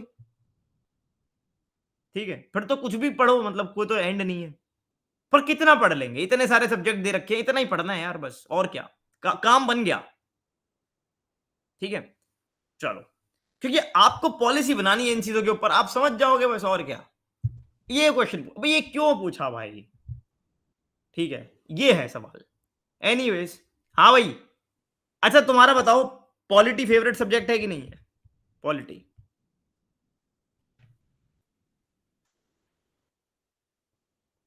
है कि नहीं? हम्म। अब तुम्हारी ऐसी तैसी होगी। लो भाई, अगर हम ये बोलूं मैं तुम्हें, मेरे को एक स्टेट के अंदर स्टेट बनानी है, तुम्हें कैसी, तुम्हें मेरी बात सुन के कैसा लगेगा? एक स्टेट के अंदर भैया स्टेट, ये क्या बोल दिया, एंटी नेशनल। क्या मैं एक स्टेट के अंदर स्टेट बना सकता हूं? सज्जन कह रहे हैं जी, कैसे बनाएंगे भाई एक स्टेट के अंदर स्टेट? कैसे बनाएंगे? आर्टिकल 3, देखा, गजब माहौल है, तभी तो मैं बोलता हूं माहौल पूरा बेबी। देखा, पकड़ लिया तुम्हें मैंने। अब तुम हो गए कि हम, तुम्हारा दिमाग खराब हो जाएगा, ये क्या बोल रहे हैं। सतीश कह रहे हैं मेघालय है, तेलंगाना बना तो है। भाई तुम बोल रहे हो मैंने एक स्टेट के अंदर मैं कह रहा हूं एक स्टेट और उसके अंदर ही एक और स्टेट एक साथ काम कर सकती है।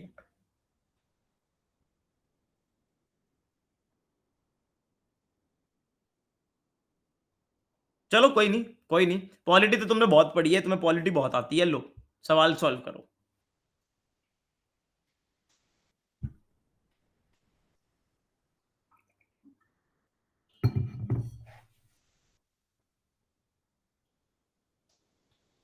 लो भैया, पोल। थोड़ा दिमाग पे जोर लगाना, और कोई इधर उधर गूगलबाजी मत करना, आराम से बैठो, आंसर दो पोल में।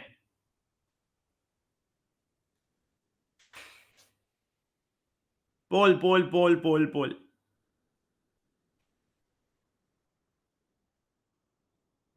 45 सेकेंड हैं, 30 सेकेंड बचे हैं, जवाब दो।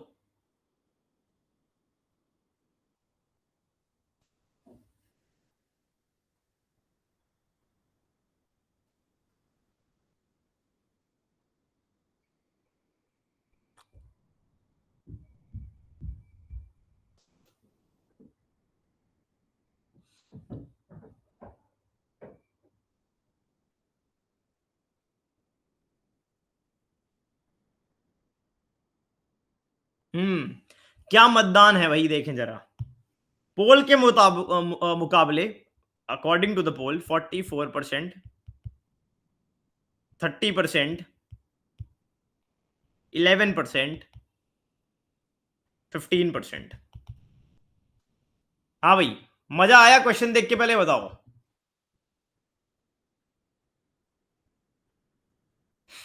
क्वेश्चन देख के किस किस को लगा कि ये तो पढ़ा नहीं यार? ये किसको लगा? सच्ची बताना, कोई दिक्कत नहीं है, कि ये क्या बवाल है।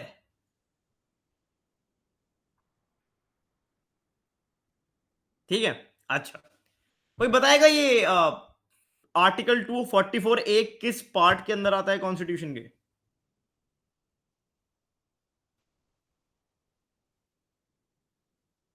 किस पार्ट के अंदर आता है?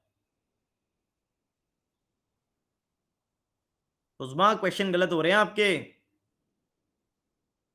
संस्कार ने एलिमिनेशन मेथड अप्लाई कर दिया।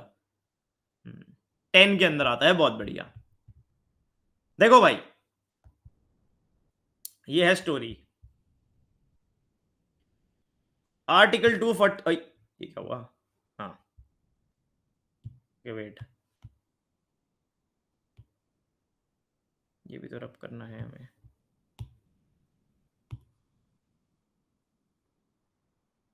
ये बड़ी दिक्कत है यार। चलो हो गया। आर्टिकल ये है ओसीडी। एनीवेज, हाँ जी, article 244A the constitutional promise of autonomy for Assam tribal areas.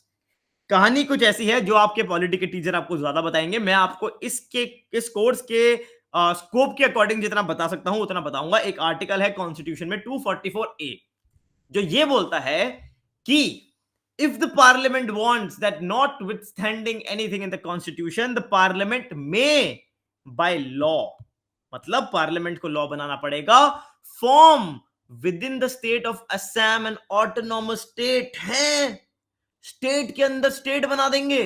और सुनो और सुनो और सुनो, हाँ जी, comprising of a separate legislature and council of ministers. सुन के दिमाग पे जोर पड़ा। एक आर्टिकल ऐड हुआ था and this was not the part of the original constitution, it was added in 1969। That यहां पे लिखा भी है, it was added in 1969 by the 22nd constitutional amendment act, that अगर पार्लियामेंट चाहे तो कुछ ट्राइबल एरियाज ऐसे हैं जहां पर मिलाकर उनके लिए एक स्टेट के अंदर एक स्टेट क्रिएट कर सकते हैं। आपको मालूम होगा ऑटोनॉमस काउंसिल्स होते हैं as a part of schedule 6, उसका भी एक लेवल अप प्रो वर्जन है ये। और this is applicable only to Assam, not all 6 schedule areas in India. So statement number 1, it is absolutely correct. Statement number 2 is absolutely wrong, it is only for Assam. Statement number 3 is correct and it is not the president but the parliament. So this is wrong, so answer is 1 and 3 only. ये provision है part 10 के अंदर for Assam. अब इसकी history क्या है, कब हुआ, क्या ये स्ट्रगल था, वो अभी एक इस क्लास का स्कोप नहीं है, कभी आराम से मिलोगे तो पढ़ाऊंगा। लेकिन अभी के लिए इतनी बात जाननी आपके प्रीलिम्स के लिए खासकर बहुत इंपॉर्टेंट है। आर्टिकल 244A क्वेश्चन आ सकता है। नई बात जानने को मिली, स्टेट के अंदर स्टेट। हाँ जी, मजा आया जान के? चलो बहुत बढ़िया, गजब हो गया, गजब। ठीक है, डन। हाँ भाई, आर्टिकल 21 से शुरू किए थे, आर्टिकल 21 पे आ गए। आंसर बताओ इसका।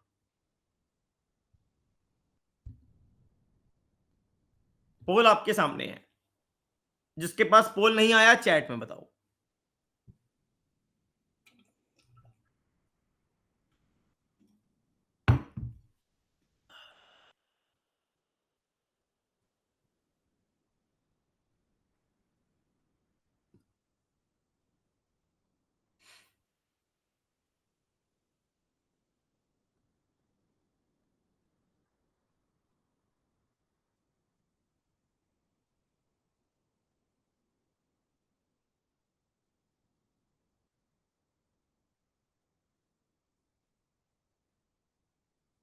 हाँ जी, अभी भी देखो मत क्या आया है। जो क्लास का मत है वो ये है कि D is 63%, C is 21% and CA is 17%. I can understand. Extra दिमाग लगता है दिमाग में, मतलब एग्जाम में, कि मेडिकल केयर क्यों होगा, मेडिकल केयर थोड़ी ना होगा हमारा राइट टू आर्टिकल 21 के अंदर। भाई सुनो, ये देखो,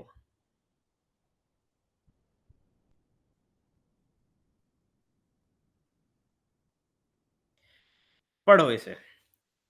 In the 1980s, the Supreme Court read right to clean environment as a part of Article 21. A bundle of rights, including the right to education, right to clean air, right to livelihood, and the right to medical care, have been included under the umbrella of Article 21.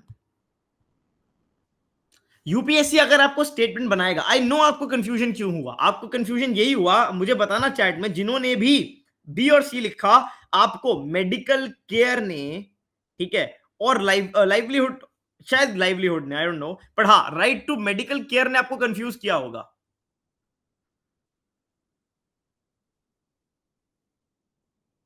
है ना? But the point is article 21 इतना बड़ा provision है ना यार, exam में इतना दिमाग नहीं लगाने का। ज्यादा से ज्यादा क्या हो जाएगा, गलत हो जाएगा ना। You have to be brutal in exam. ऐसे 10 क्वेश्चन सॉल्व करोगे ना, कोई बात नहीं, 2 गलत होने दो, 8 सही होंगे, पर जो टाइम बचेगा और दिमाग पे लोड कम पड़ेगा, it will help you a lot. क्यों सोचना, क्यों सोचना, इतना सोचना ही क्यों है? डी बाई डी, डी खत्म। ठीक है, डीएनए टेस्टिंग भी है ना, मतलब क्या उसमें?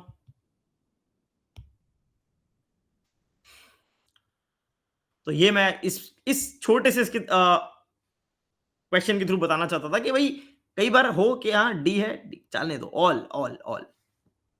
ठीक है, और अब क्योंकि न्यूज़पेपर में मेंशन थे तो यूपीएससी का भाई कोई भरोसा नहीं है, डायरेक्टली यहीं से उठा ले। तो अब आपको ये याद भी हो गया मेडिकल केयर कि हाँ यार ये तो है, ये तो अपने को लिखना है।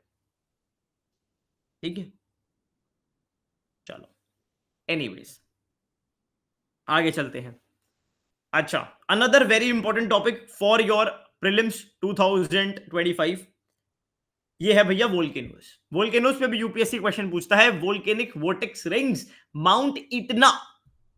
माउंट इटना में इस तरह की गैसेस के क्लाउड्स बने जो रिंग की फॉर्म में निकल के आए।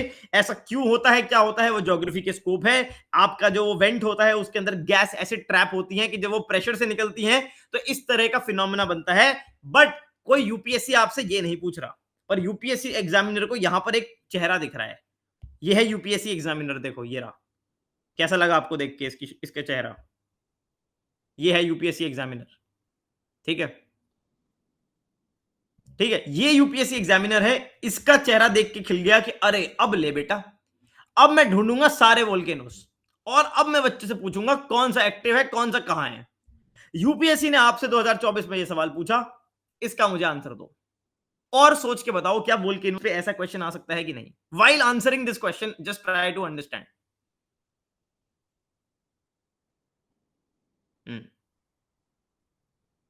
बहुत बढ़िया।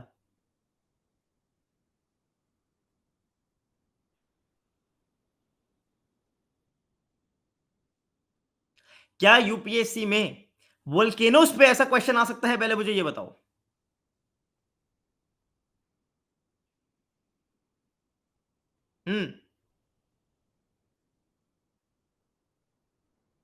बिल्कुल आ सकता है, यस या नो। इसका आंसर आप सही दे रहे हो, बी।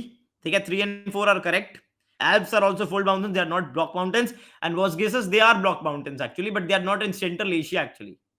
ठीक है, अब वो क्या करेंगे, वो रीजन बोलेंगे, आपसे वोल्केनो पूछेंगे और पूछेंगे कि भाई वो एक्टिव है या डोरमेंट है, एक्सटिंक्ट है या एक्टिव है, डोरमेंट है।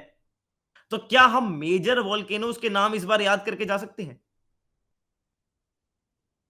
स्ट्रोम्बोली, इटना, वेसिवियस, हाँ जी, ये क्या हम इस मैप को एक बार अगर हमें टाइम मिले हम देख के जा सकते हैं? ऑल्सो ऑल्सो ये देखो, the most volcanic world in our solar system, new discoveries from our Juno mission reveal the fiery heart of Jupiter's moon Io. ये भाई लो जो है ना, लो, LO, ये है जुपिटर का एक मून। यहां पर बहुत से वोल्केनो, ऐसा वोल्केनिक इरप्शन जो स्पेस तक आता है, देखो स्पेस तक आ रहा है ये देखो।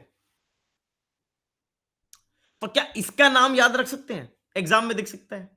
और इस तरह का क्वेश्चन आपको वोल्केनोस पर भी मिल सकता है, अभी बता रहा हूं, सेम सेम पैटर्न पे। ठीक है, अब इसको देखते हैं। ये भैया क्या लेके बैठे हैं, ओ हो, ये क्या था, ये देखो, ये एक और 2024। आज तो 2024 का पेपर खत्म करके मानेंगे, फिर से 2024। बिल्कुल, बहुत बढ़िया, ऐसी तेज चाट चलनी चाहिए। हाँ, नहीं नहीं नहीं नहीं नहीं, नाइट्रोजन कंपाउंड्स वोल्केनिक इरप्शन से नहीं आते। यूपीएससी एग्जामिनर गया था सारे वोल्केनोस में, वो ट्रिप पे निकला था, फिर वो गया था वोल्केनिक वेंट पे। ठीक है, फिर वहां पर अब जैसे प्रेरणा ने लिखा एनसीईआरटी से आए, नहीं नहीं नहीं, प्रेरणा ऐसे नहीं आया, मैं बताता हूं। यूपीएससी एग्जामिनर सारे वोल्केनोस पे गए थे, एक एक गए थे, सारे अलग अलग देश में निकले थे, फिर वो वोल्केनिक वेंट पे चढ़े, ठीक है, फिर वहां पर वो क्रेटर पे वहां पहुंचे और फिर उन्होंने वहां पे ऐसे मुंह डाल के देखा, ना ना ना नाइट्रोजन नहीं आ रहा, ना नहीं आ रहा भाई, हेलो बता दो क्वेश्चन। रामाकृष्ण लिख रहे हैं 1 2 एंड 4। हाँ, नाइट्रोजन तो देखने गए थे ना, नाइट्रोजन नहीं मिला रामाकृष्ण। जो एक गया था उसने वहां देखा बाइनोकुलर से ऐसे ऐसे करके, उसको नहीं मिला नाइट्रोजन, उसने फिर फोन किया और बोला बनाओ क्वेश्चन। भाई मुझे बताओ ये क्वेश्चन कैसे आंसर होते हैं, ये क्या बवाल चीज है भाई। खत्म, टाटा बाय बाय, बिल्कुल मंजूर। एक दो, अच्छा और कितने देख लिए हमने, 24 वाले, 3, हाँ जी, और 3 3 3 और 5 ऊपर देखे, 8 क्वेश्चन देख लिए हमने आज, 8 क्वेश्चन, 5 पहली क्लास में देखे थे, 8 क्वेश्चन दिखाए हैं तुम्हें मैंने, 8। क्या है, बहुत डिफिकल्ट है क्या? मैंने क्या बोला आपको यार, मैंने क्या बोला आपको? प्लीज इस फॉर्मूला को नोट कर लो, बहुत से फॉर्मूला बताने वाले टीचर आपको मिलेंगे, जो फॉर्मूला है ना वो यही है, देखो सिंपल है भाई, आपकी स्टैटिक नॉलेज सर्वपल्ली सबसे पहले, फिर आपकी करंट अफेयर्स, करंट अफेयर्स से दो तरह के क्वेश्चन आते हैं, डायरेक्ट और इनडायरेक्ट, दोनों का काम मेरा। तीसरा भैया आपके होती है कॉमन सेंस, इसका कॉम्बिनेशन लगा दिया 100% एग्जाम निकलेगा। और स्टैटिक में भी मेरा मतलब है बेसिक बुक्स, एकदम बेसिक बुक्स, मतलब मॉडर्न के लिए स्पेक्ट्रम, लक्ष्मीकांत, बस। करंट अफेयर डायरेक्ट और इनडायरेक्ट, इस कोर्स का स्कोप डायरेक्ट को टारगेट करने का है और इनडायरेक्ट को भी कहीं ना कहीं टारगेट करने का है, ठीक है। लेकिन अगर आपको थोड़ा सा और डिस्कशन चाहिए तो भाई हमारा फुल लेंथ कोर्स भी है, जो लोग हमारे साथ पहली बार जुड़ रहे हैं वो हमारे करंट अफेयर्स पंचायत, जो कि एक वन स्टॉप सॉल्यूशन है करंट अफेयर का, भाई इसको ज्वाइन कर सकते हो। करंट अफेयर्स के इससे बाहर एक सवाल नहीं आएगा, क्योंकि मटेरियल ही इतना कॉम्प्रिहेंसिव है। इसमें हम 4 चीजें आपको देते हैं, mains ready with mains thematic framework, schematic current affairs notes, mock test और प्रीलिम्स चीट शीट। अगर मैं आपको इसको दिखाऊं भैया, इस तरह के नोट्स होते हैं आपके, पूरा ये मैं आपको दिखा रहा हूं, ये हमारे शुरू से लेके अब तक के नोट्स हैं, इस तरह के नोट्स आपको मिलते हैं पूरे, जितने इंडियन एक्सप्रेस हिंदू में इंपॉर्टेंट आर्टिकल्स होते हैं सब एक जगह पे कवर्ड होते हैं। ये रुकने का नाम नहीं लेंगे क्योंकि हमने इतना पढ़ा दिया है। इसी के साथ में इसको मैं बोलता हूं मेंस थीमेटिक फ्रेमवर्क, 2 पन्नों के अंदर आपका टॉपिक खत्म। अगर आपसे जुडिशियल अपॉइंटमेंट्स पे यूपीएससी क्वेश्चन पूछ ले, 2 पेज में डन है, डन डनाडन डन। अगर आपसे वुमेन इन जुडिशरी पे क्वेश्चन आ जाए, इंट्रो क्या लिखना है, बॉडी में क्या लिखना है, कंक्लूजन क्या लिखना है, डेटा, कोट्स, सब कुछ 2 पेजों में, थीम खत्म। हर वीक जो इंपॉर्टेंट थीम्स होती हैं इसमें कवर होती हैं। प्रीलिम्स चीट शीट भैया प्री 25 वालों, ये जो डॉक्यूमेंट है ना 98 पेजेस का बन चुका है अब तक, 98 पेजेस। इससे ज्यादा कॉम्प्रिहेंसिव प्रीलिम्स के पॉइंट्स आपको नहीं मिलेंगे, सारे प्रीलिम्स रेलेवेंट पॉइंट्स एक जगह पर हैं, सारे, हर वीक।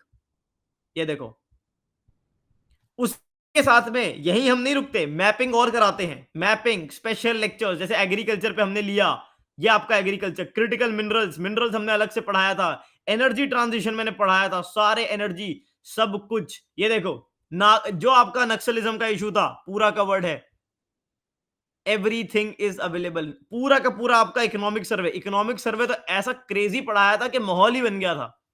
ये देखो ये इकोनॉमिक सर्वे के नोट्स इस तरह के, all charts diagrams done and dusted. और अभी लेटेस्ट हमने न्यूक्लियर एनर्जी पढ़ा था इसमें, वो मैं आपको दिखाता हूं, न्यूक्लियर एनर्जी, अलग मजा आया था उसको करने में हमको। Everything done, nuclear energy one shot, ये मैंने शेयर भी किया था, ठीक है। इस सब का कंपाइलेशन रेडी हो रहा है, सबको मिल जाएगा।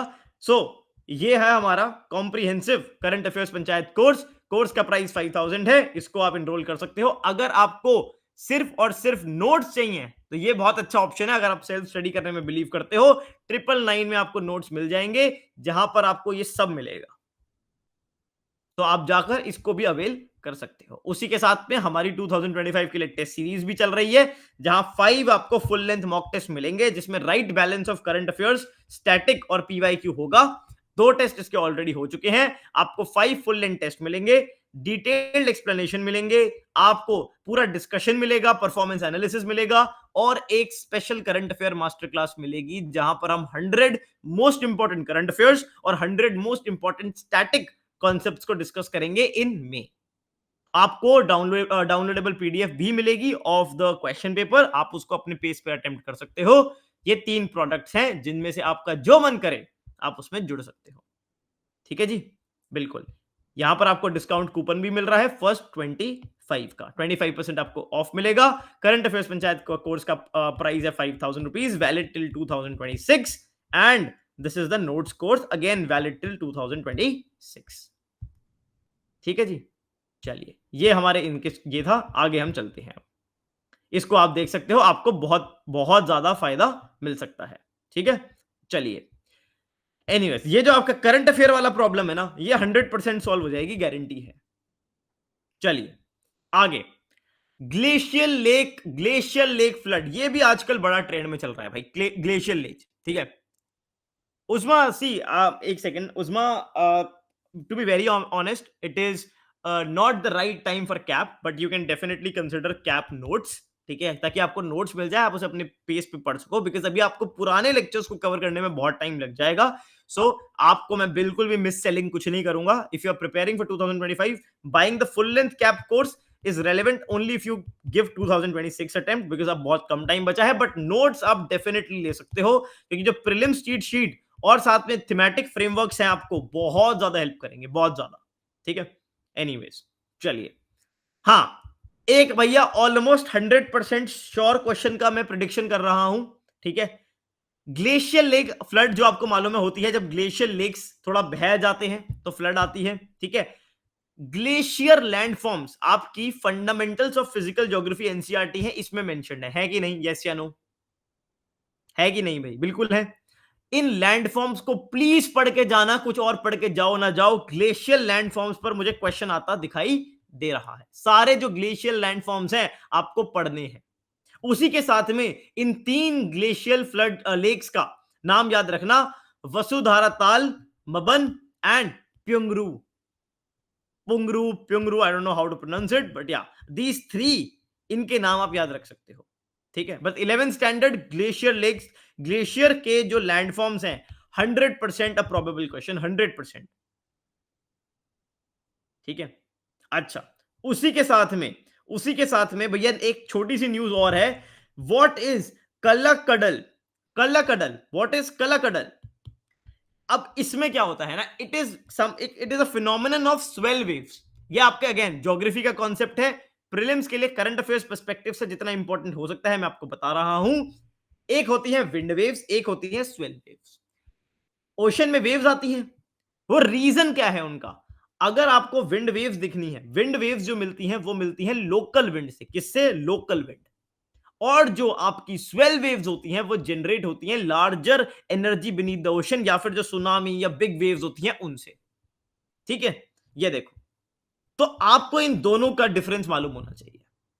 ठीक है, ये दोनों का डिफरेंस कोई आपसे पूछ ले, विंड वेव्स और स्वेल वेव्स में, आपको मालूम होना चाहिए। और आपको मालूम होना चाहिए ये जो आपका केरला में एक नाम है कलकडल, ये भी एक तरह का स्वेल वेव फिनोमेना है।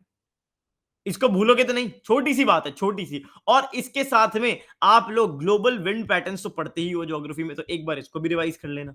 ये मैंने यहीं पर अटैच कर दिया। अरे ठीक बात है कि नहीं है भाई? बता दो, बता दो। यूपीएससी आपसे च्युइंगम पे क्वेश्चन पूछा?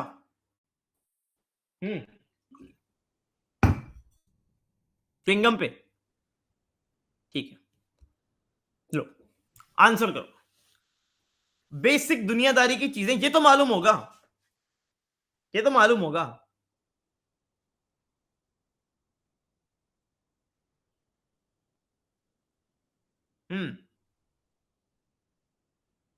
बताओ बताओ बताओ।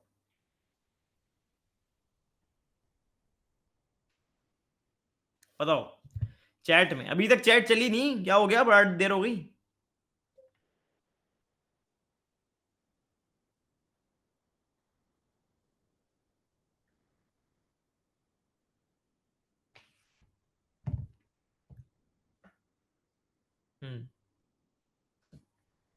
अच्छा मुझे एक बात बताना, एक बात बताओ, सोलर एक्लिप्स के अंदर, सोलर एक्लिप्स के अंदर अगर मैं आपसे बात करूं,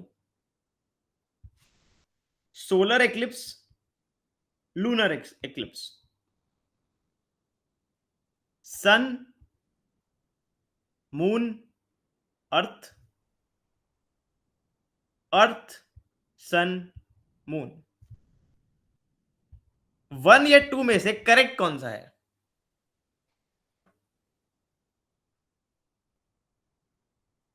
सतीश ने लिख दिया बोथ, करण ने लिख दिया 1। सोचो, लूनर एक्लिप्स और सोलर एक्लिप्स सही कौन सा है? दीक्षा राठौड़ ने लिख दिया बोथ, प्रेरणा ने लिख दिया बोथ। ग्रहण पड़ रहा है, डायरेक्टली आंखों में मत देखो। बोलो बोलो, सुना है कि नहीं सुना?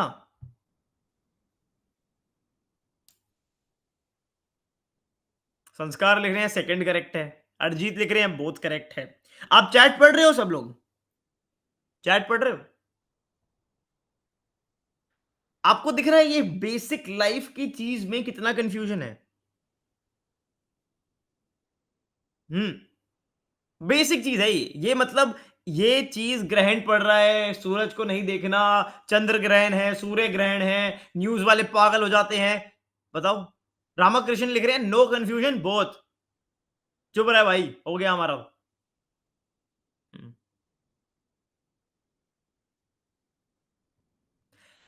छोड़ो, अब जो लिख रहे हो ओनली 1 लिख रहा है, कोई कुछ लिख रहा है, ठीक है। मुझे बताओ ये बेसिक फंडे में कोई आपको कंफ्यूजन दिख रही है?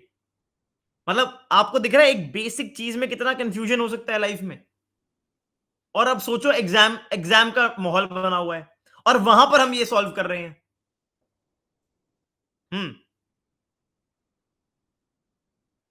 तो मेरा आपको बताने का, ये थोड़ा सा आपको रियलिटी चेक देने का एक ऑब्जेक्टिव था कि it is the exam which makes the even the basic things more complicated. हमको यही अब तक क्लैरिटी नहीं है, हम यूपीएससी की तैयारी कर रहे हैं कि सोलर एक्लिप्स और लूनर एक्लिप्स में क्या डिफरेंस है, क्या पोजीशन होती है सेलेस्टियल बॉडीज की, हमको मालूम ही नहीं है भाई। एक्लिप्स का मतलब क्या है? शैडो, शैडो, ठीक है। लूनर एक्लिप्स, सन कहीं नहीं जाता, सन को क्यों घुमा रहे हो? सन, अर्थ और मून, बस ये आपस में रिवर्स करते हैं। लूनर एक्लिप्स और यहां पर भैया सोलर एक्लिप्स, मून पे अर्थ की ये शैडो और यहां पर मून पे ये, यहां पे सन पे मून की शैडो। अब दोनों सही हुए हैं कि नहीं हुए बता दो। सन और मून के बीच में जब अर्थ आता है it is called lunar eclipse, और जब अर्थ और सन के बीच में मून आता है then it is called solar eclipse. पहले तो ये समझो बेसिक, अब आगे ज्ञान पे आओ जो आपको एग्जाम में दिख सकता है, क्योंकि सवाल ये था total solar eclipse in North America, why is this so rare. अभी उसका आंसर देखते हैं क्या था क्वेश्चन का। देखो पहले तो ये देखो, सोलर एक्लिप्स समझ आया? सोलर एक्लिप्स में सन, मून, अर्थ। फिर लूनर एक्लिप्स में सन, अर्थ और मून, ठीक है। अब कुछ ना शैडो रीजन्स होते हैं। अगर आपके यहां पे अगर आप देखो, अर्थ से अगर आप देख रहे हो, कुछ रीजन ऐसे होंगे जहां पर आपको बिल्कुल डार्कनेस मिलेगी। यहां बीच में मून है, यहां बीच में मून है, कहीं कंफ्यूज हो जाओ। कुछ जगहों पे बिल्कुल डार्कनेस होगी, बिल्कुल, उसको बोलेंगे अम्ब्रा, कुछ नहीं दिखेगा, ऐसा दिखेगा। कहीं पर पार्शियल दिखेगा, उसको बोलेंगे पेन्युम्ब्रा, और कहीं पर ऐसे रिंग की तरह दिखेगा, उसको बोलेंगे एंटुम्ब्रा। अब ये सवाल देखो, umbra, the umbra is the region where an observer experiences a total eclipse, बिल्कुल सही बात है। The penumbra is the region where the light source is completely blocked. Is it completely blocked? Yes या no? No. And the moon's orbit is tilted by about 5 degrees with respect to the earth's orbit around the sun. It is true, and that is why total eclipse are so rare. अगर ये tilt ना होता तो आपको ये चीज frequently देखने को मिलती, बट बिकॉज टिल्ट है और 5 डिग्री का है, इसीलिए ये रेयर है। इसीलिए दोस्त ये रेयर है। समझे? समझे ये रेयर क्यों है? Because of the third statement.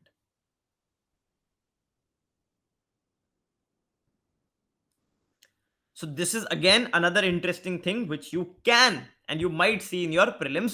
बड़ा बेसिक कॉन्सेप्ट है, कभी यूपीएससी एग्जामिनर को लगा कि अरे इनसे यही पूछ लो, ये ऑर्डर ही पूछ लो, इन्हें यही नहीं मालूम होगा, ये वहीं पर घूम जाएंगे, बह जाएंगे। हाँ भाई, समझे? आओ भाई, एक और सवाल ही सवाल है। आपकी पूरी प्रीलिम्स की प्रैक्टिस, अरे यार ये बताओ, प्रीलिम्स की प्रैक्टिस हो रही है कि नहीं हो रही? दिमाग पे जोर पड़ रहा है लाइव एकदम, दिमाग पे प्रेशर पड़ रहा है। That is the purpose. आपको लग रहा है हाँ यार प्रीलिम जोन बने जा रहा है, प्रीलिम्स के एकदम जोन में आ रहे हैं हम। भाई आपके लिए क्वेश्चन बनाए हैं, मैंने कहीं से कॉपी नहीं करे हैं, ठीक है? सो प्लीज करो इसको आंसर, बताओ। ए बी बी,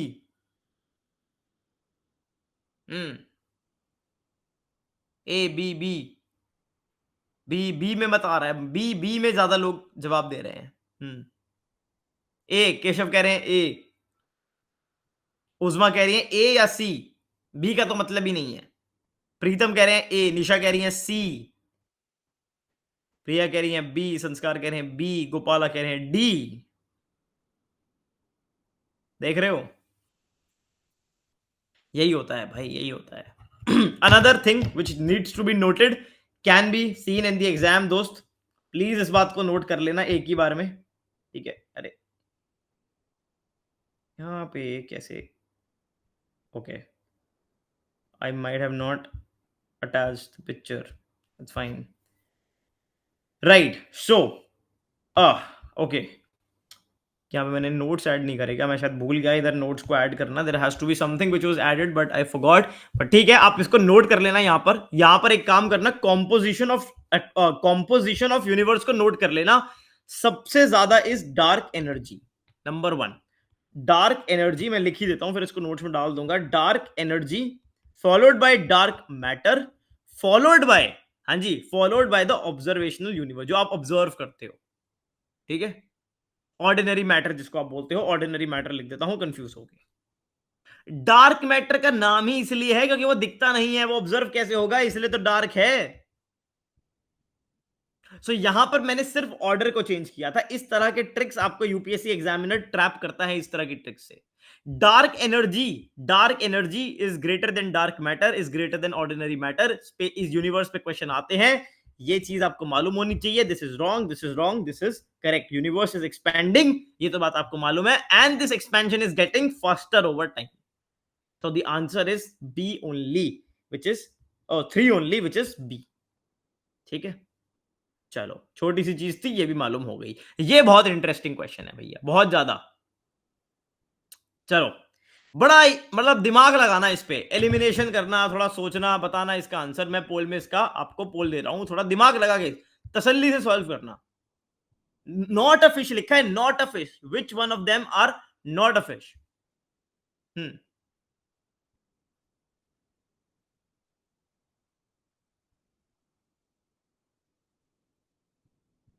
आराम से सोचो, दिमाग लगाओ, पोल आ गया है।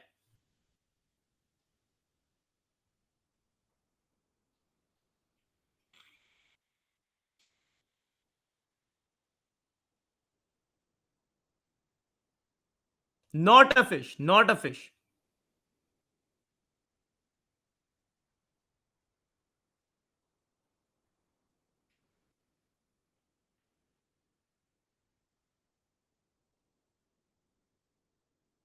हम्म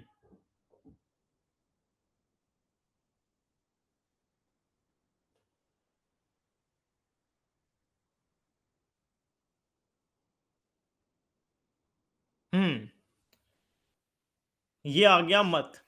तो हमारा पोल में जीत हुई है ऑप्शन नंबर बी की। और चैट में no idea, I think it's 5 A B में ज्यादा मौज चली है। अच्छा मुझे एक एक करके बताओ, क्या रेड बेलिड पिराना फिश है कि नहीं है? एग्जाम एग्जाम का माइंडसेट देखते हैं हम, ऐसे ही तो दिमाग चलाते हैं। पिराना तो सुना है, यस या नो? हाँ भाई बता दो। यस, सबका यस यस आ रहा है। हाँ भाई ये तो है, मान लिया। अमेरिकन कैट फिश, भैया इसमें तो फिश ही लिखा है, ये तो फिश ही है। Nile Nile Nile Nile tilapia, Nile क्या है? नाइल रिवर है कि नहीं है? फिश है। एक बार को मान लिया, चलो ये लॉजिक लगा दिया। मुझे बताओ सब के सब क्या इन दोनों में कंफ्यूज हुए? एग्जाम माइंडसेट यही होता है। अब हम क्या सोचेंगे, अरे यार ओनली वन है, ओनली टू है, ओनली वन है, ओनली टू है, क्योंकि तीन तो हमें पता है, तो सारी मेजॉरिटी चली गई ए और बी पे। अब देखो, एलिगेटर गार, एलिगेटर एलिगेटर एलिगेटर फिश कैसे हो सकती है? बट इंटरेस्टिंग पार्ट देखो, अब ये दोनों के दोनों, हाँ जी, यहां पर एक वो आया था, like cheetal in Andamans, how invasive species threaten natural ecosystem. Alligator gar is also a fish, and it is an invasive species. Red-eared slider is a turtle. Turtle. So the option which is correct is only one A. और इस ये देखो, इसमें important बात और क्या है, India में wild life protection act invasive alien species की डेफिनेशन में बोलता है, invasive alien species refer to the animal species which are not native to India. अब देखो कमाल की बात, हमारा एक्ट बोलता है वो स्पीशीज जो इंडिया के नेटिव नहीं है, दे आर इन्वेजिव स्पीशीज। क्या चीतल इंडिया का स्पीशी है? यस या नो? यस। अब देखो प्रॉब्लम क्या है, because it does not fall into the definition of invasive species being an Indian native, इसीलिए अंडमान के अंदर इसने हैवॉक क्रिएट कर दिया है। क्योंकि अंडमान तो इंडिया का पार्ट है, चीतल वहां पे ले गए थे हम लोग, अब वहां पर इनका कोई प्रेडेटर है नहीं, तो वहां इनकी पॉपुलेशन बढ़ रही है। अब इस वजह से सारी टेंशन हो गई है कि अंडमान के अंदर ये इन्वेजिव स्पीशी की कैटेगरी में ही नहीं आ रहे हैं। तो फिर बाकी ये इन्वेजिव स्पीशी आर्टिकल में मेंशन थे, जिसमें से 4 फिश थी, एक टर्टल था, जिसपे आपको क्वेश्चन दिख सकता है। आपको ये बात याद होनी चाहिए, इनका रट्टा मार लेना। ठीक बात है कि नहीं है? देखो सारे स्पीशीज तो नहीं पढ़ सकते, पर हम मोस्ट प्रोबेबल पढ़ सकते हैं, वो हमने देख लिया। यस या नो? अब अगर आ गया बाई चांस तो मौज हो जाएगी। चलिए बढ़िया, अब आगे चलते हैं। अब हम फार्मर्स पे पहुंच गए, फार्मर्स पे आ गए भाई, फार्मर्स फार्मर्स फार्मर्स। ये देखो एक नया प्लेटफॉर्म बनाया है, क्या नाम है इसका भाई? क्लस्टर डेवलपमेंट प्रोग्राम के अंदर सीडीपी सुरक्षा नाम का एक प्लेटफॉर्म बना है। क्या याद रखनी है बात? बस इतनी याद रखनी है कि it is for horticulture, it is for horticulture. क्या होगा इस प्लेटफॉर्म में? इस प्लेटफॉर्म में फार्मर्स को सब्सिडी मिलेगी वाया ई रूपी। आपको मालूम है ई रूपी क्या होता है? ई रूपी, ई रूपी जो एनपीसीआई ने बनाया है, ये बात भी याद रख सकते हो। वैसे पुराना टॉपिक है ई रूपी, लेकिन आपको मालूम है, हाँ बहुत बढ़िया अनकाष्टा, क्यूआर कोड। यानी कि देखो इसमें क्या होता है ना, ये फार्मर है और ये गवर्नमेंट है। अब गवर्नमेंट ने इसको कहा कि भाई यहां पर भाई आपकी सब लेट से राशन की शॉप है, और यहां पर क्वार्टर की शॉप है। समझे? राशन की शॉप और क्वार्टर की शॉप। नहीं समझे तो पोगो देखो। हाँ भाई, फार्मर को मिलती है सब्सिडी 500 रुपए की। अब बताओ फार्मर क्वार्टर पे जाएगा या राशन पे जाएगा? फार्मर पहुंच गया भाई क्वार्टर पे 500 रुपए लेके, लाओ भाई, हाँ राजवीर ने तो एमएल भी बता दिया, 90 ml बना दो, हैं जी। अब गवर्नमेंट परेशान है भाई, ये क्या है भाई, इसको कैसे टैकल करा जाए प्रॉब्लम को, इन्हें क्वार्टर दो तो दिक्कत, अब बीच में अगर मिडलमैन रख दो, अगर नेता रख दो, पॉलिटिशियन रख दो, ये ब्यूरोक्रेट्स रख दो, तो उनके घर में फिर वो जा रहे हैं भाई क्वार्टर लेने। तो अब गवर्नमेंट ने क्या किया, गवर्नमेंट ने किया ऐसा, सुनो, तुम्हें राशन खरीदना है ना, लो तुमको मैं दूंगा एक क्यूआर कोड, ये क्यूआर बनाकर इन्होंने इस क्यूआर कोड को दे दिया फार्मर को, और एक क्यूआर कोड गवर्नमेंट ने दे दिया राशन शॉप वाले को। अब फार्मर इस क्यूआर कोड को लेकर जाएगा राशन शॉप पे, वो यहां जाएगा, क्यूआर कोड काम ही नहीं करेगा, वो क्यूआर कोड शो करेगा राशन वाले को, दोनों क्यूआर कोड स्कैन होंगे, आपस में मैच होंगे, इट्स अ मैच, जो आप लेफ्ट स्वाइप करके करते हो, तुम्हारा होता नहीं है पर, क्योंकि तुम यूपीएससी वाले हो, ठीक है, हमारा हो जाता है, ठीक है। अब वहां मत ढूंढना हमें, ठीक है, पता चले अब ढूंढ रहे हैं, ठीक है, जो हंस रहे हो ना बेटा, देख लो तुम, ठीक है, मैच करवा के दिखाओ पहले,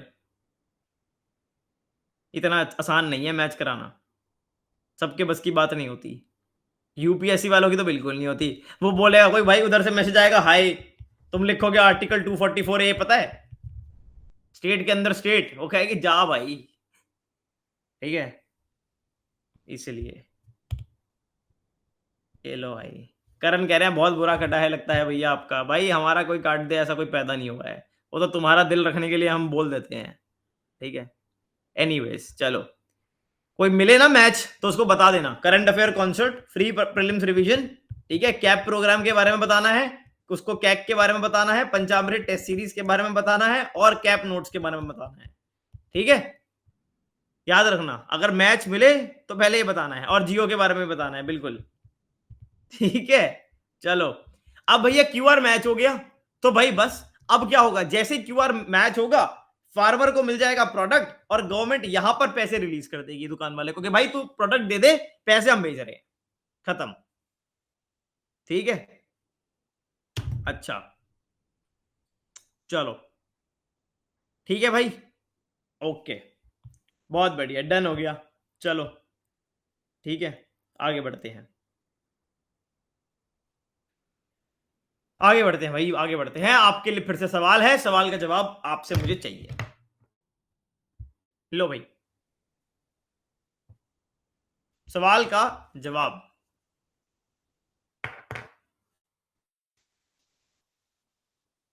इज नॉट करेक्ट, ये ध्यान रखना, हाँ कहीं एक्साइटेड हो जाओ, नॉट करेक्ट,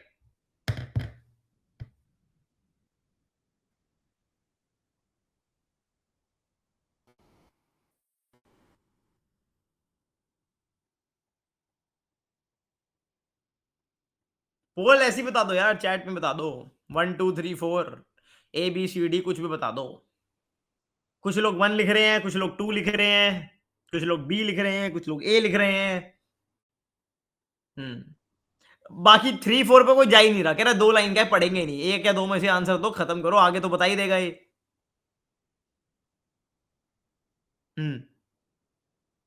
देखो सुनो, टीबी, सिकल सेल अनीमिया, और उसी के साथ में तीसरा है आपका हेपेटाइटिस, ये तीनों पर सवाल, इन तीनों में से किसी एक पर सवाल दिख सकता है। आज का डिस्कशन आपका हेपेटाइटिस पे है, हेपेटाइटिस वायरल इंफेक्शन है या बैक्टीरियल है, ये बताओ।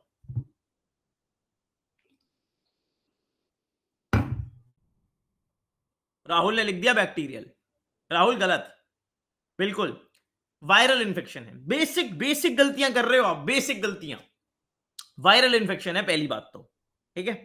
अच्छा, अब याद क्या रखना है, इंडिया में भैया हेपेटाइटिस, हेपेटाइटिस का बड़ा मेजर इशू है, नंबर 1। अभी आते हैं, पहले आपको याद रखना है इसके 5 स्ट्रेन होते हैं, ABCD और E, A और E पहले और आखिरी, हाँ भाई पहला और आखिरी माइल्ड होता है, फूड, गंदा पानी, फूड, कंटेमिनेटेड, इन्फेक्टेड पर्सन के खाने पानी, इनसे आपको स्प्रेड हो सकता है। ठीक है। ए और ई, इन्फेक्शन लिवर का होता है, इन्फ्लेमेशन होती है, वायरल होता है। थोड़ा परेशान कर सकता है ए और ई, लेकिन बहुत डेंजरस नहीं होता। इतनी बात याद रहेगी। ए और ई। हाँ भाई। बी और सी, बी और सी पे सारा डिस्कशन होता है। बी और सी दोनों में इंपॉर्टेंट क्या है? फ्लूइड्स। ठीक है। इट कैन बी स्प्रेड, यहां पर आपने देखा होगा, it can be spread from mother, a sexual transmission, the blood of an infected person. तो यानी कि ये कहना ये चाहते हैं कि बॉडीली फ्लूइड्स जो होते हैं उससे ये स्प्रेड होता है। See, only and only it can be spread through blood. तो टैटू और नीडल जैसे एचआईवी होता है, तो ब्लड।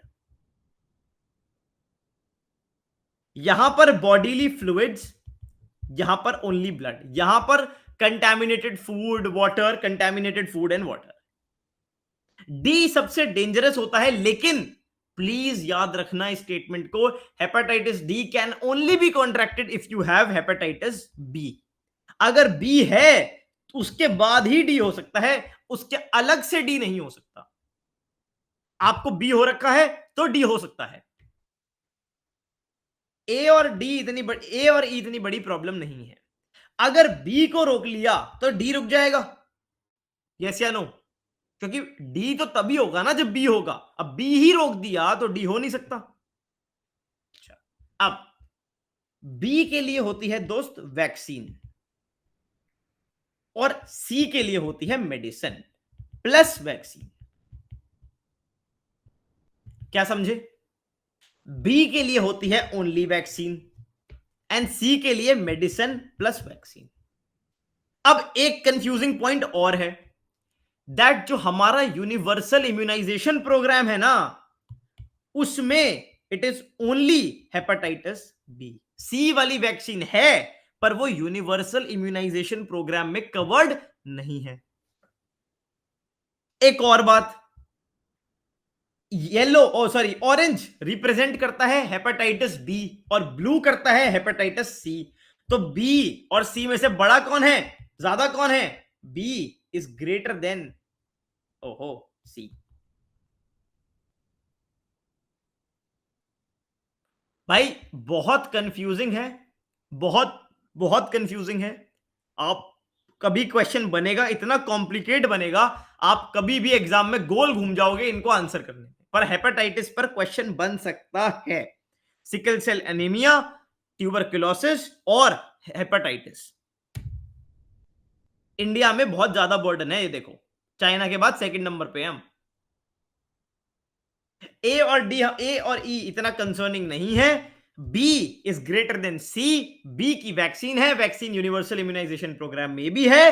डी तभी होता है जब बी होता है, सी की वैक्सीन है पर मेडिसिन भी चाहिए होती है। अगर आप में से किसी ने इसकी वैक्सीन नहीं लगाई, भाई देख लो, इसकी अगर ये हो जाए तो लाइफ लॉन्ग मेडिकेशन चलती है। ठीक है, वेरी डेंजरस, वायरल होता है, वायरल इंफेक्शन। एंड जो वायरस है वो पूरी लाइफ आपकी बॉडी में डोरमेंट रहता है, अगर आपको इंफेक्शन आपका ट्रीट भी हो गया है तो। ठीक है, तो very dangerous, you can remember it. Question भी मैंने यहां पे दे दिया है, याद रहेगा।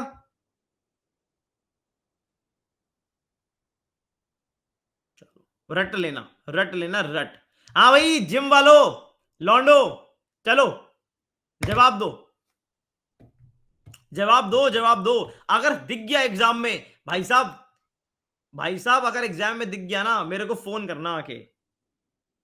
आजकल जो ये ओबेसिटी के पीछे पड़ गए हैं ना हमारे प्राइम मिनिस्टर और दुनिया, ये मुझे दिख रहा है सवाल आता हुआ। बताना नहीं है किसी को, ये आंसर करो इसका बस।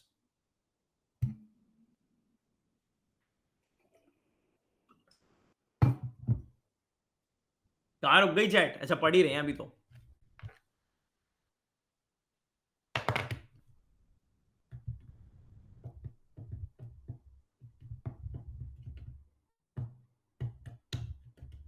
बताओ बताओ बताओ।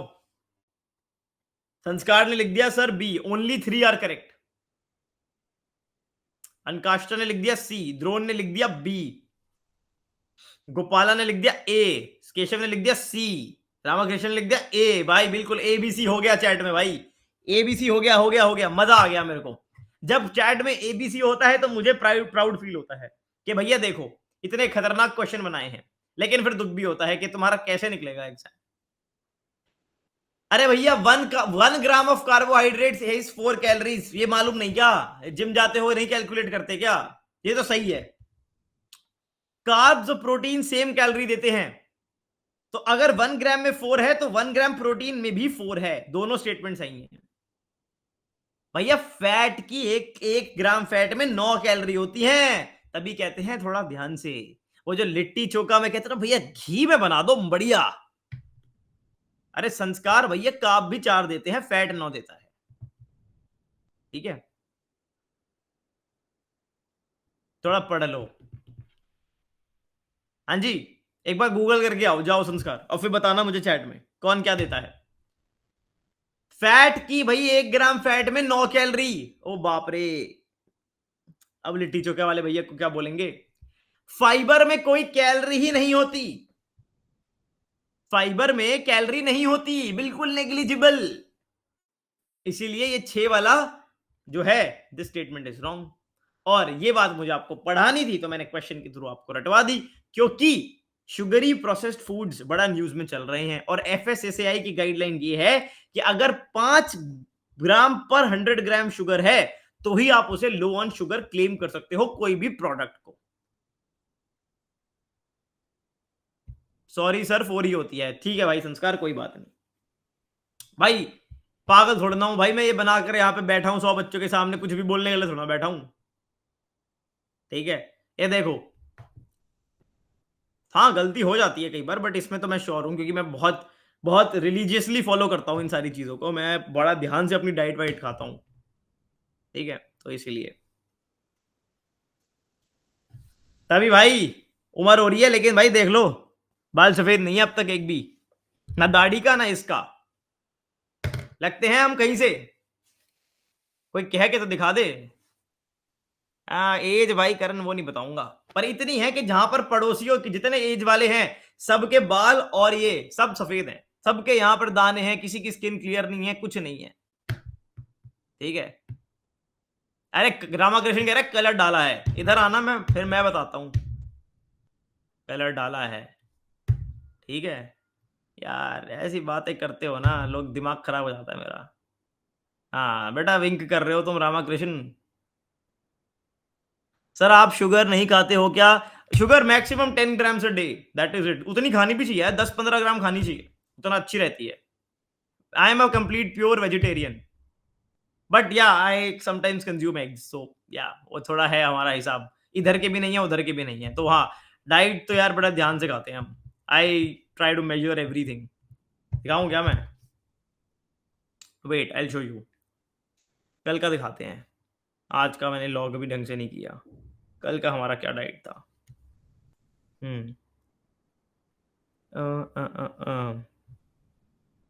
yesterday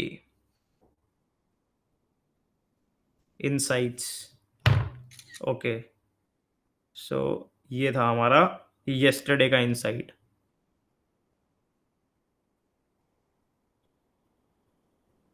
ऐसे नोट ऐसे करते हैं भाई, नोट हम तो ऐसे करते हैं, मैं दिखाता हूं तुम्हें, वेट।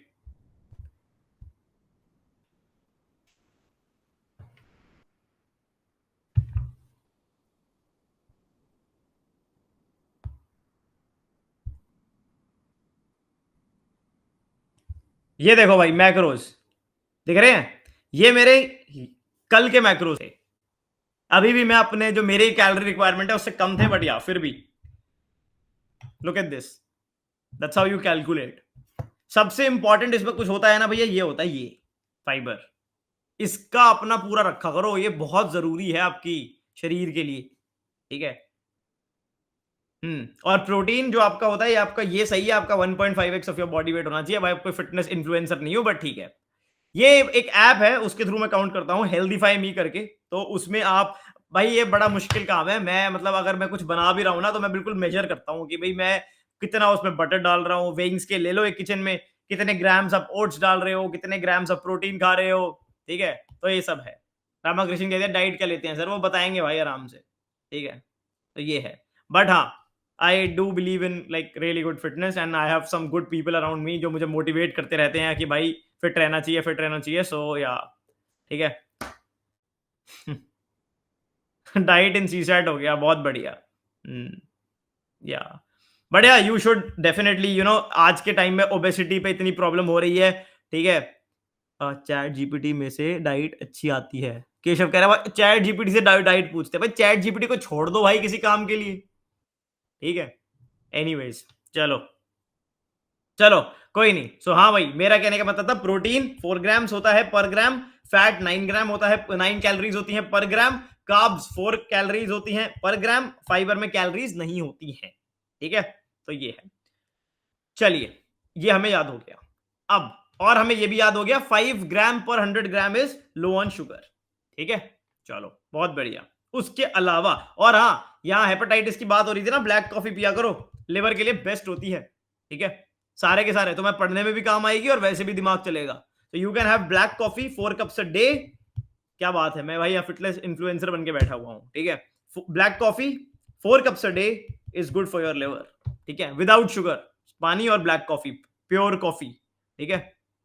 चलो अच्छा भाई, ये सवाल और सॉल्व करना एक बार, इसको और कर दो, बस बस खत्म होने वाला है फिर, इसको और कर दो।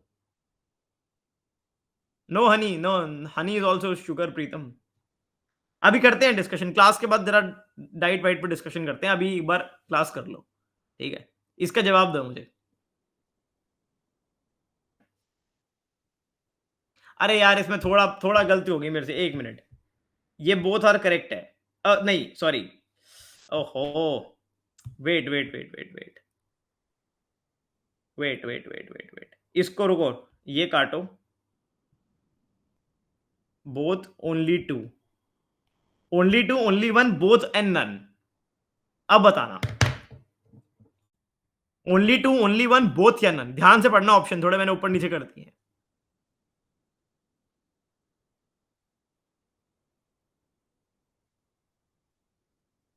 कोई डी बोल रहा है, कोई बी बोल रहा है, कोई डी, कोई बी, कोई ए, देख रहा हूं मैं चैट। अभी तक सब जो बोल रहे हैं D D both, only two, A A A, बहुत बढ़िया, डी। अब तक एक बंदे ने भी सी नहीं बोला। क्या सी आंसर हो सकता है? पहले तो ये बताओ, सी आंसर हो सकता है?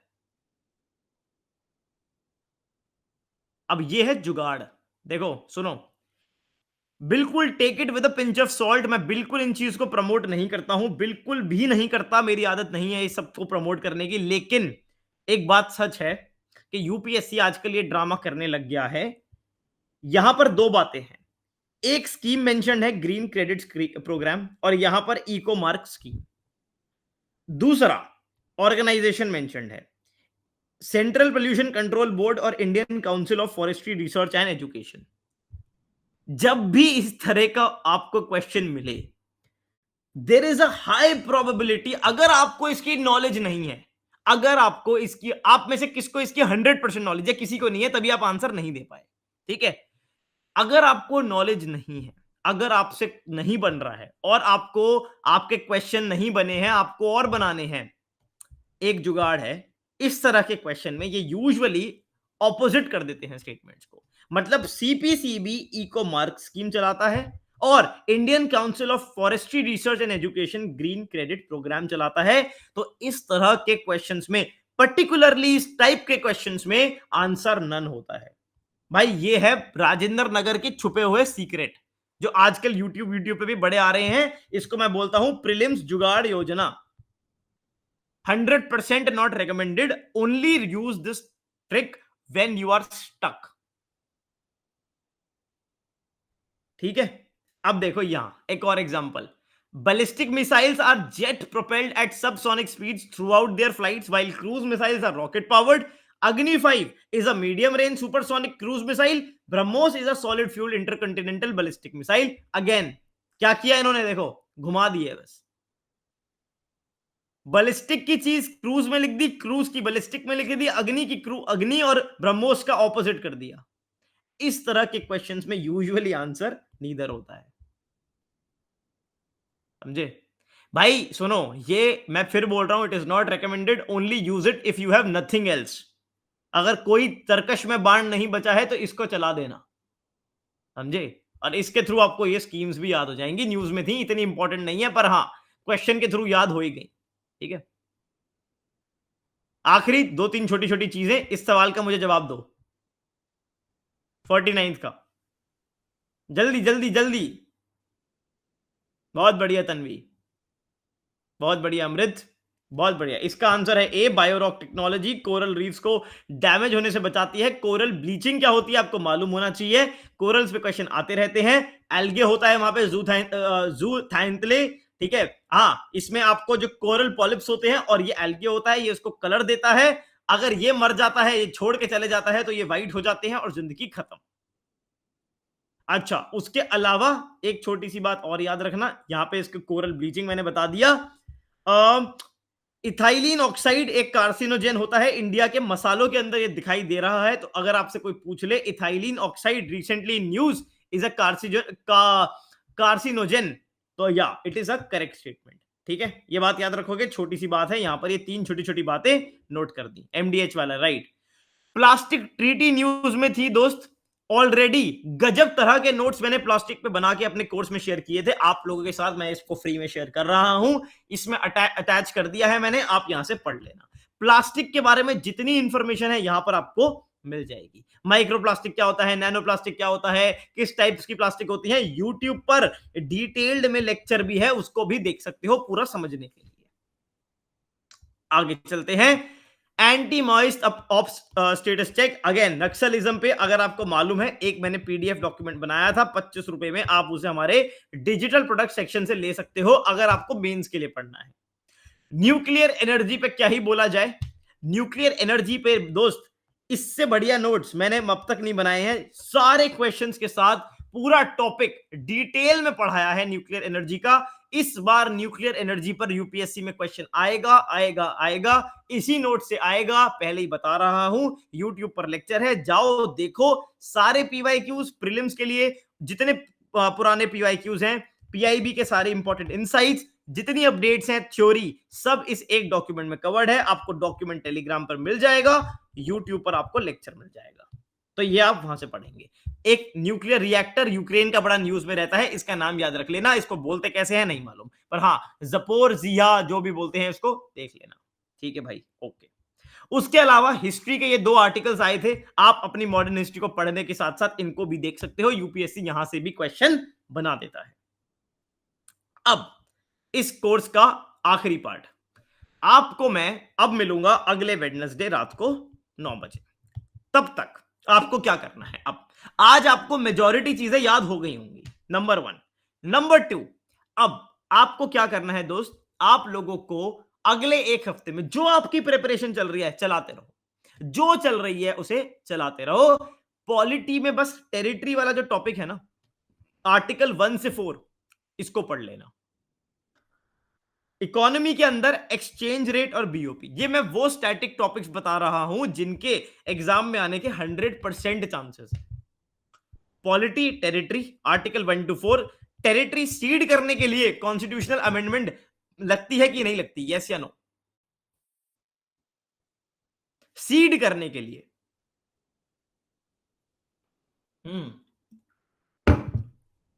यस भाई, बांग्लादेश के साथ किया था कि नहीं किया था?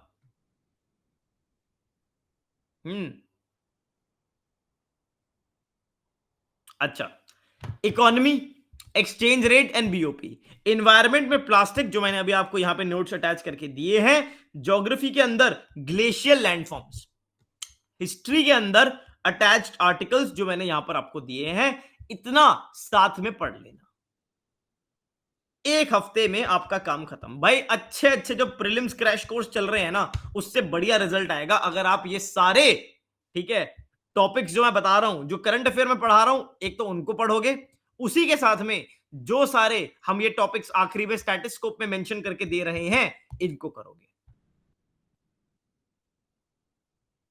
That will help you a lot.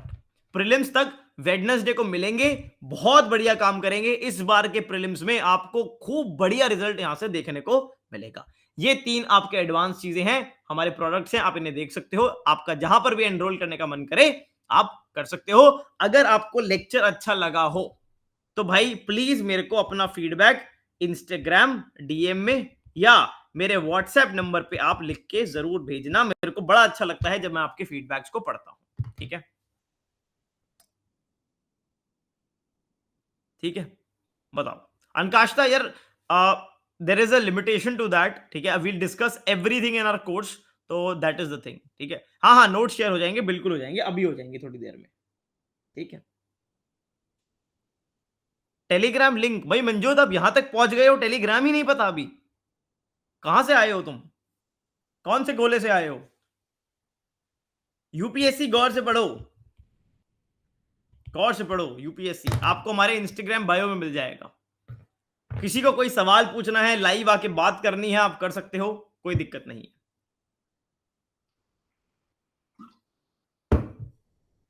जो लोग भी इसको रिकॉर्डेड देख रहे हैं भैया प्लीज सारी चीजों को अपने पेस पे रिवाइज करते चलना और स्टैटिक टॉपिक्स को भी पढ़ते चलना। अब मैं रिकॉर्डिंग बंद कर रहा हूं।